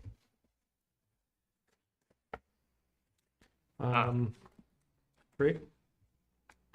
I'm looking for a motion. Before we get to the motion, I just want we've to been find it talking before we- about this for almost an hour and a half. Do we want to do some kind of a recap on the major points? Yep, I was just trying to get my bearings on where we're going next. Can I just We make also need to one do public. suggestion regarding public participation? Based on, thank you for sharing the demographics of who's responded so far to the survey. I'm wondering if you or anybody in village city staff has connections with the property management organizations that manage the apartment buildings we have. And if we did, could we ask them to email their tenants and ask them to respond to the survey? We can ask. Not sure if they would have spam policies that prevent it, but they can. We can also make like a poster for them to put up. It won't be as effective as if they actually email Well, it out. yeah. But we can certainly try. Prior to separation, our effort to educate and give outreach about the separation process, we connected with some property managers and asked them, would you please share this information coming from the village trustees? Yeah. And we're told yes. And Yeah. but specifically the Riverside folks. Okay. Right. I don't know how much they followed through with that, but we just asked them to email a PDF out. Yeah. And, for example, in my condo association, I hear from them all the time. Yeah. So like, if there's something that the city wants to get out there, I'm sure they'd be willing to share it out in their communications with their tenants. Yeah, we can definitely do that. And the other group too that Chris will reach out to is really the developers themselves. We've been holding on that specific push just to figure out the some of these final changes and fees. So now that we've got that, we'll do that as well. Now, one complicating factor with public engagement is that it's all the questions, the material that is being put out, and our messaging points have been based on what was proposed prior to S100. And I do know from the interim results that the most contentious issues are the ones that have to be changed anyway. So, like that's certainly a question for you then. Whether like should we be pushing pushing this public engagement the same way as before, or should we be shifting to a more information focused approach? Yeah, so we were thinking we would get the website updated. So all those parts that talk about triplexes, we will get all of that updated as best we can based on, and now update with S100. This is what we have to do. And kind of more front face that, as opposed to really push the survey for more folks to respond to the questions in particular, because now we're going to end up with sort of two different fields. But it does mean that so the results you see will be updated now, and they'll be focused on perhaps not the questions that's remained to be really decided upon. But yeah, if you have I could use more direction on what to do in terms of public engagement. It seems like a hassle, but with the changes coming from S100, particularly if they're becoming more controversial, I'd have to set up a new survey or something. But the people that have already taken the survey are, I feel like, unlikely to want to take it again. Right, but how many people again? So about 200 have taken it. 199 as of today. I understand what you're saying, but it feels odd to collect responses on changes and then add more changes and not collect responses on that. And I think Amber has her hand up. Amber. It has nothing to do with what Elaine just said, so you can come back to me. Goody. Is there a way you can kind of segment, so when you update the website and we start putting out the new info, you know the responses, you know the date of responses prior and the responses you receive after? So I suppose we would be thinking, do we ask the same questions? Does the survey change materially? It still would be nice to know what people think about some of this stuff, but if it's sort of from down on high, then Yeah, and it's not in, it's tough too, because our hand is forced. We will be changing the zoning to fourplexes. I hate to say it this way, but regardless of what we hear from community members, because it is now state law and that's what we have to do. well, maybe the next part of that conversation, right, is, oh my gosh, you have to do that. Will that impact me? So much like some of the conversation we had here tonight, yes, but, or yes, and. We have to do this. Here's where it's likely possible, and here's where it's likely not possible. Here's a potential timeline for when you might see it, and here's how that might play out. And also, by the way, once again, they're telling us we have to do this. So thanks for participating. But I think people, once they hear that, they're going to want to know, okay, can that happen in my neighborhood? Either negatively or positively. You know, they're either going to want to, can I do that? Or is that what's likely to be down my road? So in some of these things, I think we have to switch to, hey, look, this is what's definitely coming. Here's the timeline, here's the where and what the impact is likely to be in a neutral way. But there's still some of this that we have a choice on. Yeah. And, I think to some extent, from the folks that we've heard from so far, they'll probably be fairly strong opinions about triplexes, and I can assume that those opinions are the same if it says fourplex.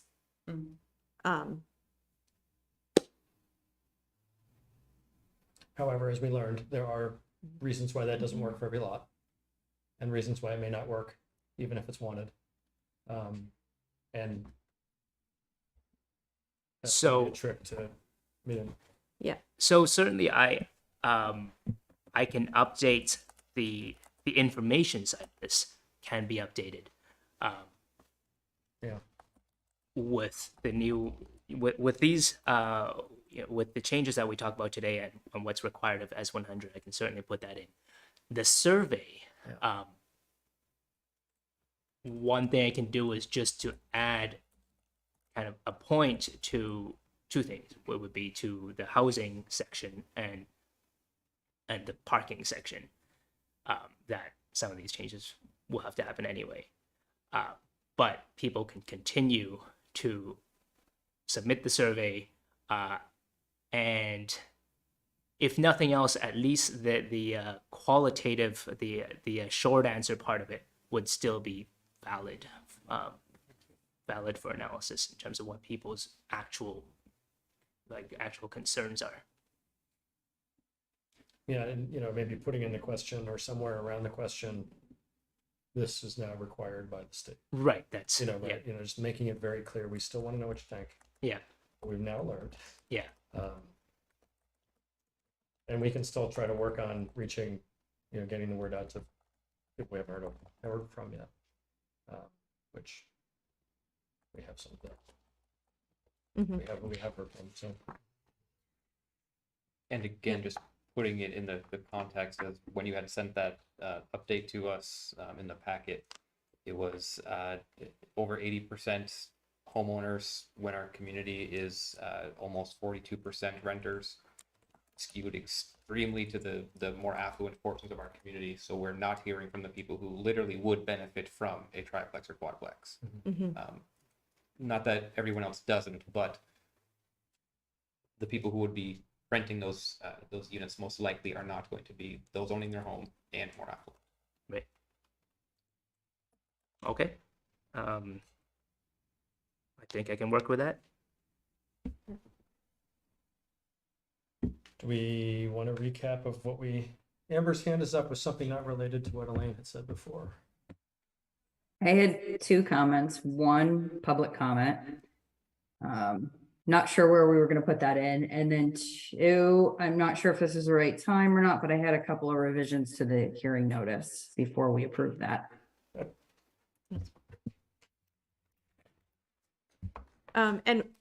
Actually, Amber, thank you also. So Amber has sent edits as well that I think we can sort of categorize as non-substantive, but all good edits for the LDC itself. So those we can get incorporated as well. Great. Why don't we do public to be heard on all of this right now? We'll start with Zoom. I don't see any hands raised, but we can give it a minute for people to find the right button. When I see Raisa, please go ahead. Hi. What you've all discussed is really interesting. I'd be very eager to suggest that you discuss this with public as much as possible. Hearing your discussions, one thing I kept coming up with, thinking about in terms of density of affordable housing in the town center. If one of those buildings doesn't have a grocery store on the main level, it's really far to walk to Hannaford's or Mac's. There are basic amenities in the town center that we don't have. And food is one of them, with fewer options for cars. And I understand that, we're required by the state to do a lot of this, but we really have to think carefully about how do we best support the very people we're trying really hard to draw here. Because if we build wonderful buildings. They can be gorgeous with great apartments. But if they have to walk to Hannaford's to get food, it's too far. It really is. We can't count on what the bus routes are going to be. And we just don't have these services there yet. So the more that you can get people talking for these kinds of things that we're not thinking about, I think would be really helpful. Great, thank you. Thank you. Anyone in the room? Nope. Okay. Andrew, you wanted a recap of where we went tonight? Or no? Is that what you asked for before? Yeah, are you asking me, do I want to give the recap or? I mean, you offering now, I I'm think. not offering. Okay. I can tell you what I've gotten down for myself. Well, we can just run through it. I think I could probably That's do it. great. She doesn't want us talking anymore. This is Oh, sorry, gotta get it back up here. I was all prepped on the public hearing notice, but now I gotta get back to the memo. Okay, so let me share this. 1 through 4 is what we talked about last time. We're just confirming that that's what we're doing. 5, we are doing it because we have to.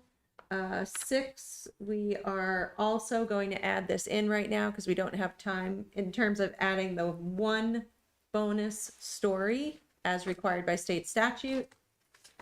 7, we already have these changes in there and we're doing them from state statute. 8, same thing for accessory dwelling units are already in there. 9, we are going with option C for now, so that we are disallowing drive-throughs in the village center district, and we are asking the planning commission to take a look at drive-throughs in the other districts on their future to-do list. 10, this is a minor tweak to get the LDCs to know what we're doing in common practice for the traffic control plans. 11, for the 15-foot buffer. We are sticking with what the planning commission's recommendation is, and so that's option A. 12, on lot coverage, we are also sticking with A, what the planning commission has presented to you so far, and we will take a look at opportunities for adjusting lot coverage through the other projects that we are going to be looking at.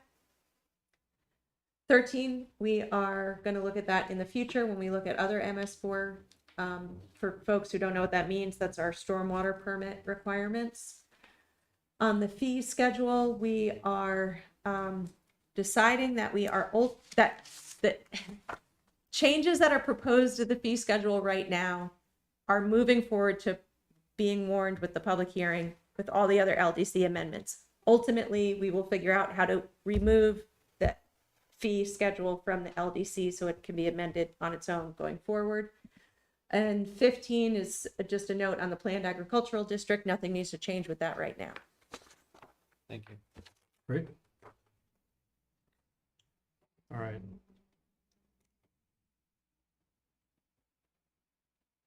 So the public hearing notice. Remind me of what we need to do to warn this. Read the first part. I think Amber has some. Amber has some. Oh, right. I have some friendly amendments. In paragraph 1 of the statement, if we could change the words village to city, Oh, Oops.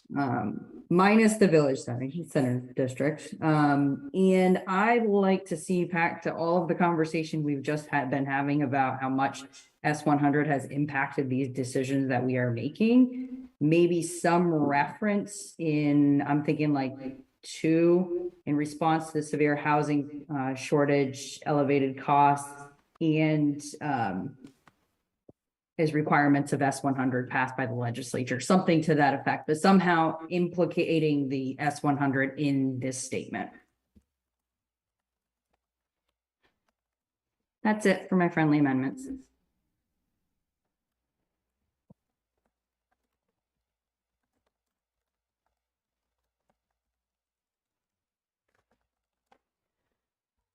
Okay, and then, sorry, Oh, I see them. I didn't Are see you ready this for the page. motions? yep. I move the city council approve the additional changes to the land development code amendments as discussed. We have a second? Second. Great. Andrew and Marcus, any discussion? Hearing none, all those in favor say aye. Aye. All those opposed say nay. It's unanimous. I would move the city council warn a public hearing on the LDC amendments for June 14th, 2023 at 6:30 PM. Great, do we hear a second? Second. Great, Elaine. Any discussion? No discussion. All those in favor say aye. Aye. That's unanimous. That passes as well. Great. Very exciting. Thank you. As we're transitioning to the next one, I do just want to comment on, as someone who's been a part of the board here for a while, this has been the most substantive conversation on the land development code that I've ever been a part of. And so I really appreciate the effort from staff to bring this to us, and not in a, this is a formality, please approve approach, but rather this is what was talked about. And so please continue to discuss. I really appreciate that. So I just wanted to thank you both. Oh, yeah, I'll second that wholeheartedly. Very patient, very thorough, very thorough. So thank you. Thanks, Chris. Thank you. I was gonna wait for this under my manager notes, but I'll take the time to congratulate Chris. He passed his AICP exam on Monday morning. So perfect. Well done. Congrats. Thank you. So do we call you doctor now? I'm actually not. I don't have the designation yet. I have to write an essay about how I have already met the experience requirements, which I have already met it. But now it's just administration in a way.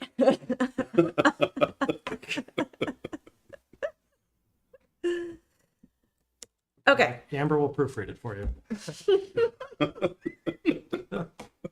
She's emphatically saying yes. She shakes her head. I gotta go. All right, discussion and consideration of regional committee appointments. Okay. So what I've done here in your memo is try to explain what all of these appointments are, but you don't have to act on all of them. But it's helpful, I think, to see all of these in place. And I'll just kind of touch briefly on some of them. So communications, Chittenden County Communications Union District. So just so folks know, we're still really kind of in the infancy phase of getting that up and running. We have just decided today on a consultant to help do the RFP to figure out the service provider work in Chittenden County. And to do some project management work, which will help. CCRPC has mostly been holding this up for folks thus far. I'm happy to still be that person for the city, but it will quickly move to more like in-depth content about how broadband and service providers work. And I will not likely be your best person at the table for that. So at some point, and at any point, happy to switch that over to someone. Chris, I think Chris just got a certification in broadband. Let me cut off that real quick, just to say, while I think I might be the most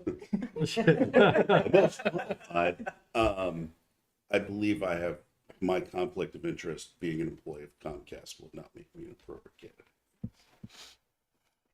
Sorry. Is this where we bring Fair George out of retirement, or? So at some point, if there isn't another council member who wants to do that, we can certainly advertise that out, but still fine doing it for now. So what does need to be decided tonight is your CCRPC reps, as it has been. Dan is the prime rep. That's not the right word, but main rep. Elaine, alternate. Those are 2-year seats, and they are up for reappointment right now. Dan and I have communicated and indicated to the CCRPC board that I will take the main position and Dan will be the alternate. That was what I was hoping for. Only because I want to make sure we have that communication back and forth regularly. But I still want Dan I've involved. also been asked by CCRPC to take the position on the executive committee as the large municipality representative.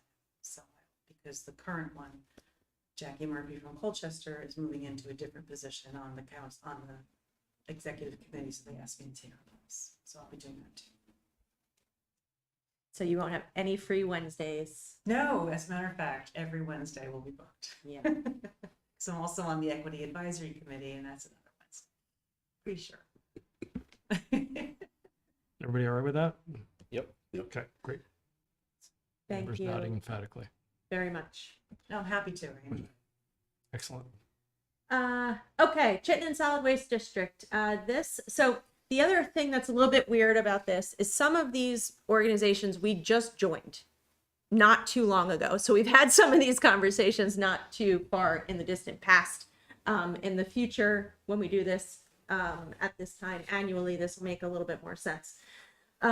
So Mike Sullivan is your main rep, Amber is your alternate. I'll just keep rolling through unless anybody wants to do anything different. Green Mountain Transit, Andrew is the city rep, Raj is the alternate. So in this is also an organization that we just became a member of not too long ago. Paul Boney is the city resident, and he's always been on the rep for the town, which is a collective whole. Going forward, we'll have to figure this out. The town is not making their decisions on this seat until the end of June. So I think for the moment we can hold on this one unless anybody would like to make any changes right now.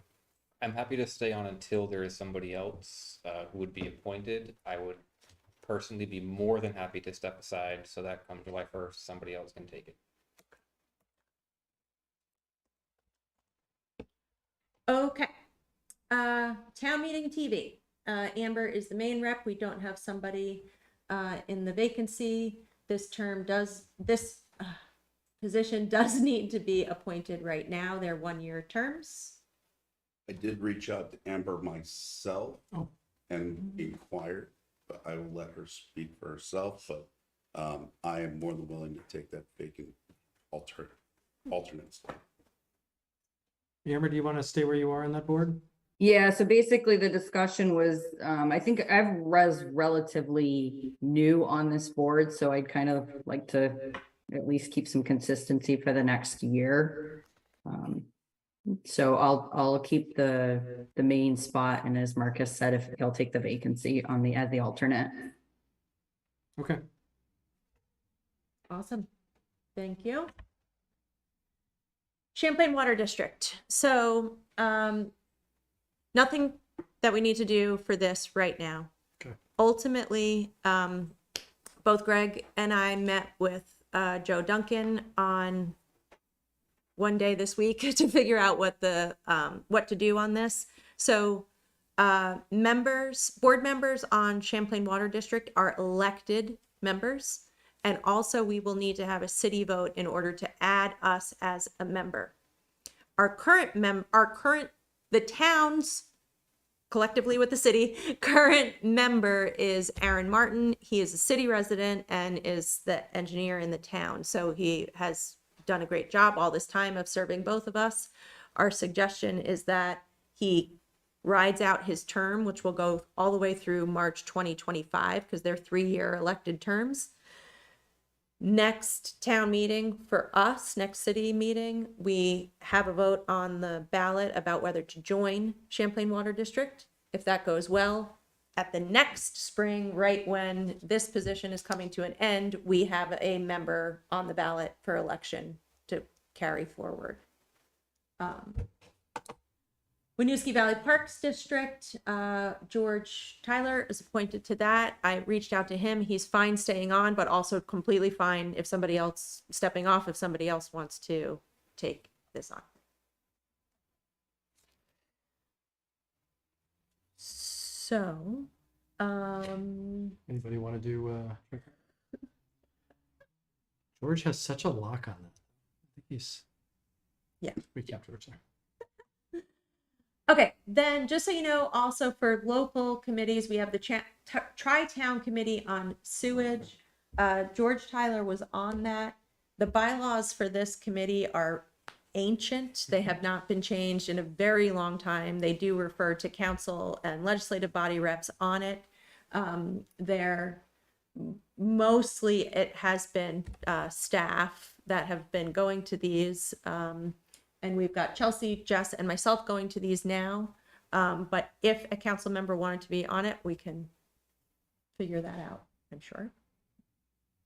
Capital Plan Review Committee, Amber has been chairing that. And as far as I know, she wants to still do that.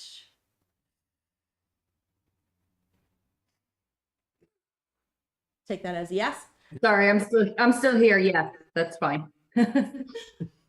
And then just for CCRPC, there are also other committees. You have a Transportation Advisory Committee, Clean Water Advisory Committee. Chris will be on the TAC. Chelsea will be on the QUAC. Sounds great. And there's your recommendations and your motions. You just need to, I'm sorry, I don't have a Word document in front of me that I can swap out some of those names for you. Chittenden County Communications District, it's just going to stay me, so you don't need to do that one.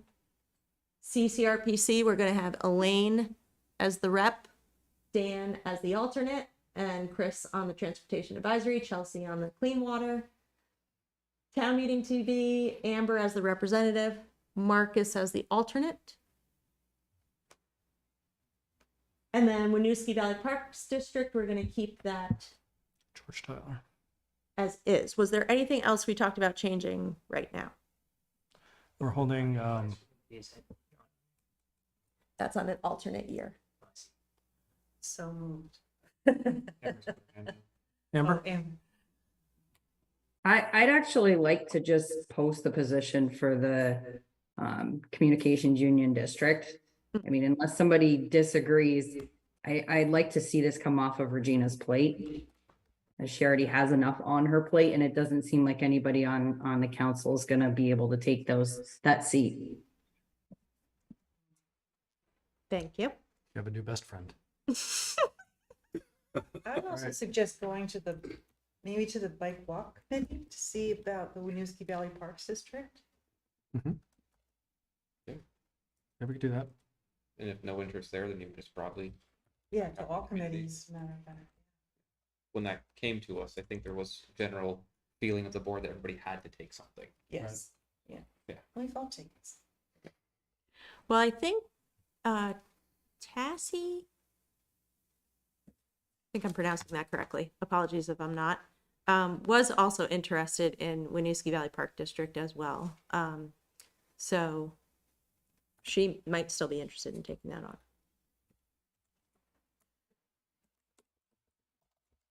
All right, so then we need, we're gonna hold on that. No, we need that tonight, right?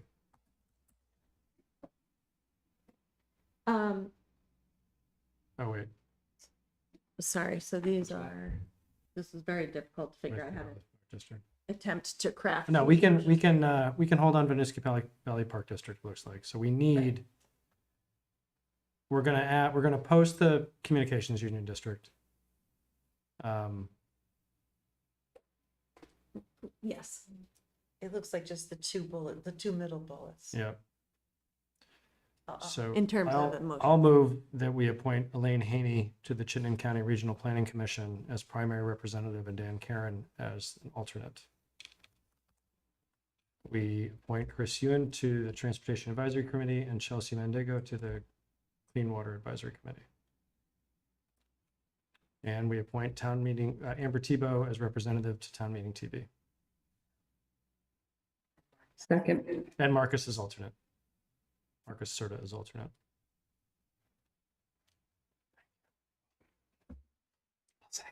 I'll second that. Any discussion? Hearing none. All those in favor say aye. Aye. Aye. All those opposed, nay. Unanimous. Thank you all very much. Thank you. All right, getting back. That's it, right? Do I have a motion to approve the consent agenda? So moved.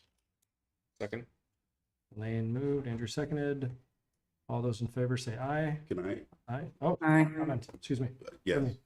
On item 6G, Mhm. as a resident of Hiawatha and a Oh. participant in this block party, I would like to formally invite the city council and staff to come join us for our block party. I have heard in the past that you were not invited, so my apologies.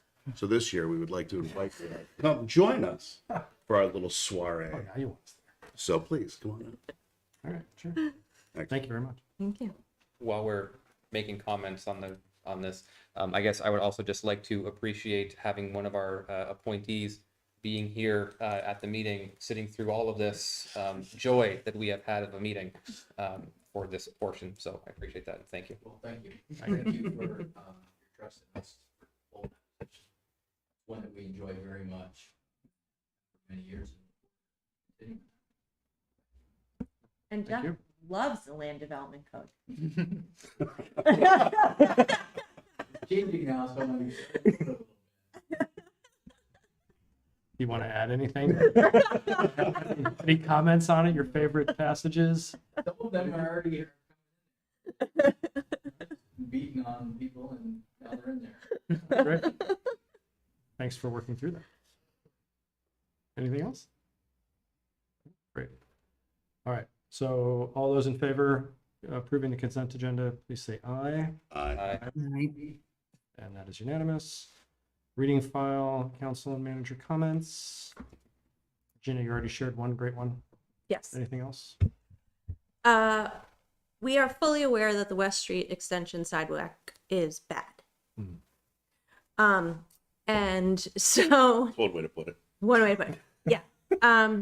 So our latest thinking is Ricky's going to try to see if there's somebody who can do just a quick sidewalk paving of it, just to try to buy us some time. Our more long-term plan is to a couple of things. CCRPC is going to do a sidewalk inventory for us this summer, and so that'll help us set us up with a plan.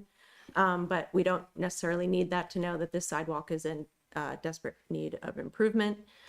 And when we have that, we can work that into the capital planning review committee and try to prioritize that amongst all of the things that have to be prioritized in that plan.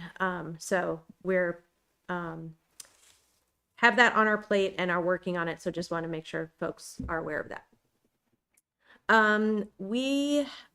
The city received a settlement check from Monsanto for about $17,000. It's associated with the fact that we're on the Winooski River.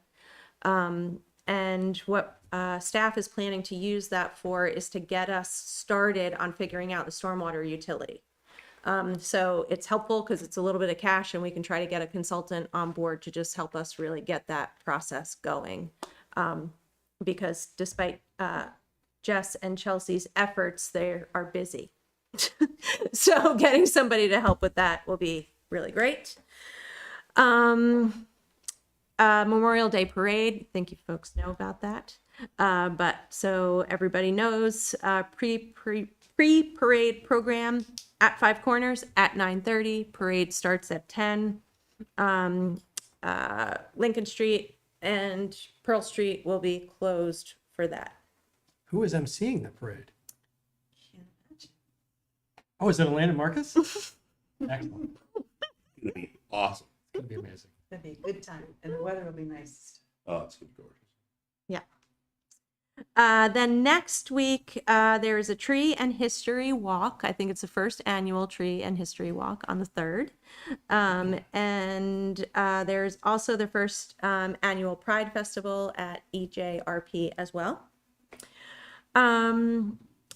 We have started out a monthly town meeting TV show. Thanks to Howard at Wastewater. we're going with, so far, Junction City News. If I like it. anybody has any thoughts, we can shift, we can change, but yeah, it's pretty like good. it. Yeah. So the first show was Chris and I on Monday for the Land Development Code. And that will always be the fourth Monday at 5:25. So, very exciting. That's great. Yeah. Do we That's have really any cool. council members that play a recorder in case they need a house band or something? There you go. Amber does, Nice. but only on Zoom.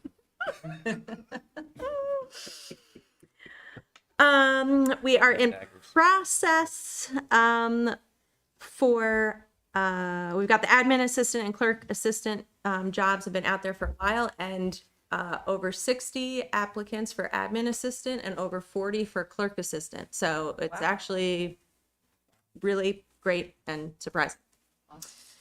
Can I ask a question regarding that? Yes. Once those folks are in the office, will the front door be open during business hours all the time? Once we have a full staff at the front desk? The plan is that once the clerk is here, and so that will be July as well, basically. So we have to send so many people over to 81 Main that's part of the reason why the door is locked. So as soon as the clerk comes, Susan comes here to this office, plus these two people, yes. And the thinking really is July 5th is the opening day, because the 1st is a Saturday and then the 3rd is a Monday, but then 4th of July. So that's the idea. Okay, thanks. Then hotel program, so that is coming to an end. Some folks will be out of the hotels on June 1st and some out July 1st. So just so folks know, the majority of people that have been housed in the hotel program are in Colchester, South Burlington, Williston, and Shelburne. So it's we will likely see less direct impacts here, but nonetheless, there are about 500 people all collectively in Chittenden County. And so I have been participating as of Tuesday morning with a awesome weekly meeting that Sarah Russell, who's co-chair of the Chittenden County Homeless Alliance, as well as Carrie Duquette Hoffman, who is the AHS Field Services Director in Chittenden County in Addison. I think Addison. I might be Washington. They are hosting a weekly meeting now through July to just coordinate with folks in Chittenden County to be thinking about solutions, alternatives, and how to sort of help folks as they're transitioning out of those programs. So that is happening. And I think that's it. On your last point, I saw some of the emails going back and forth today and read some of the material and did wonder, so, if there's anything we can do to be welcoming and supportive, understanding we don't have a shelter. And in terms of housing, not much to offer in that respect. I think we've been through this conversation with a couple different refugee groups where we looked around and realized we were sort of not able to provide much in terms of that.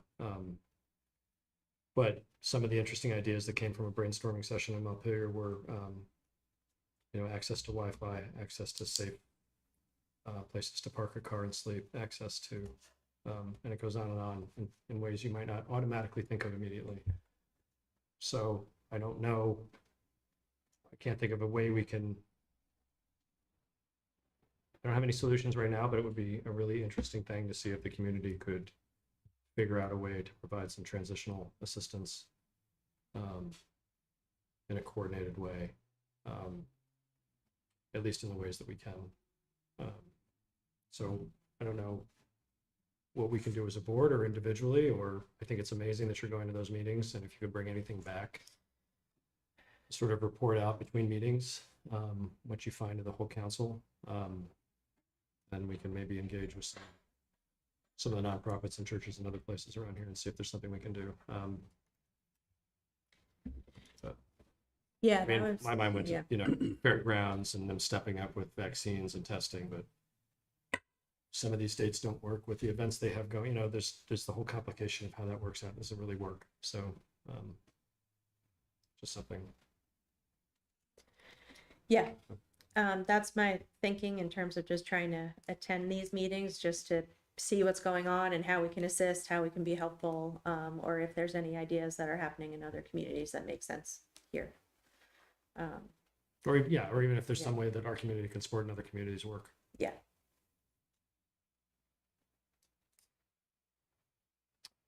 Anybody have anything? No? Great. I'll entertain a motion to adjourn. So moved. Second. All those in favor of adjourning, say aye.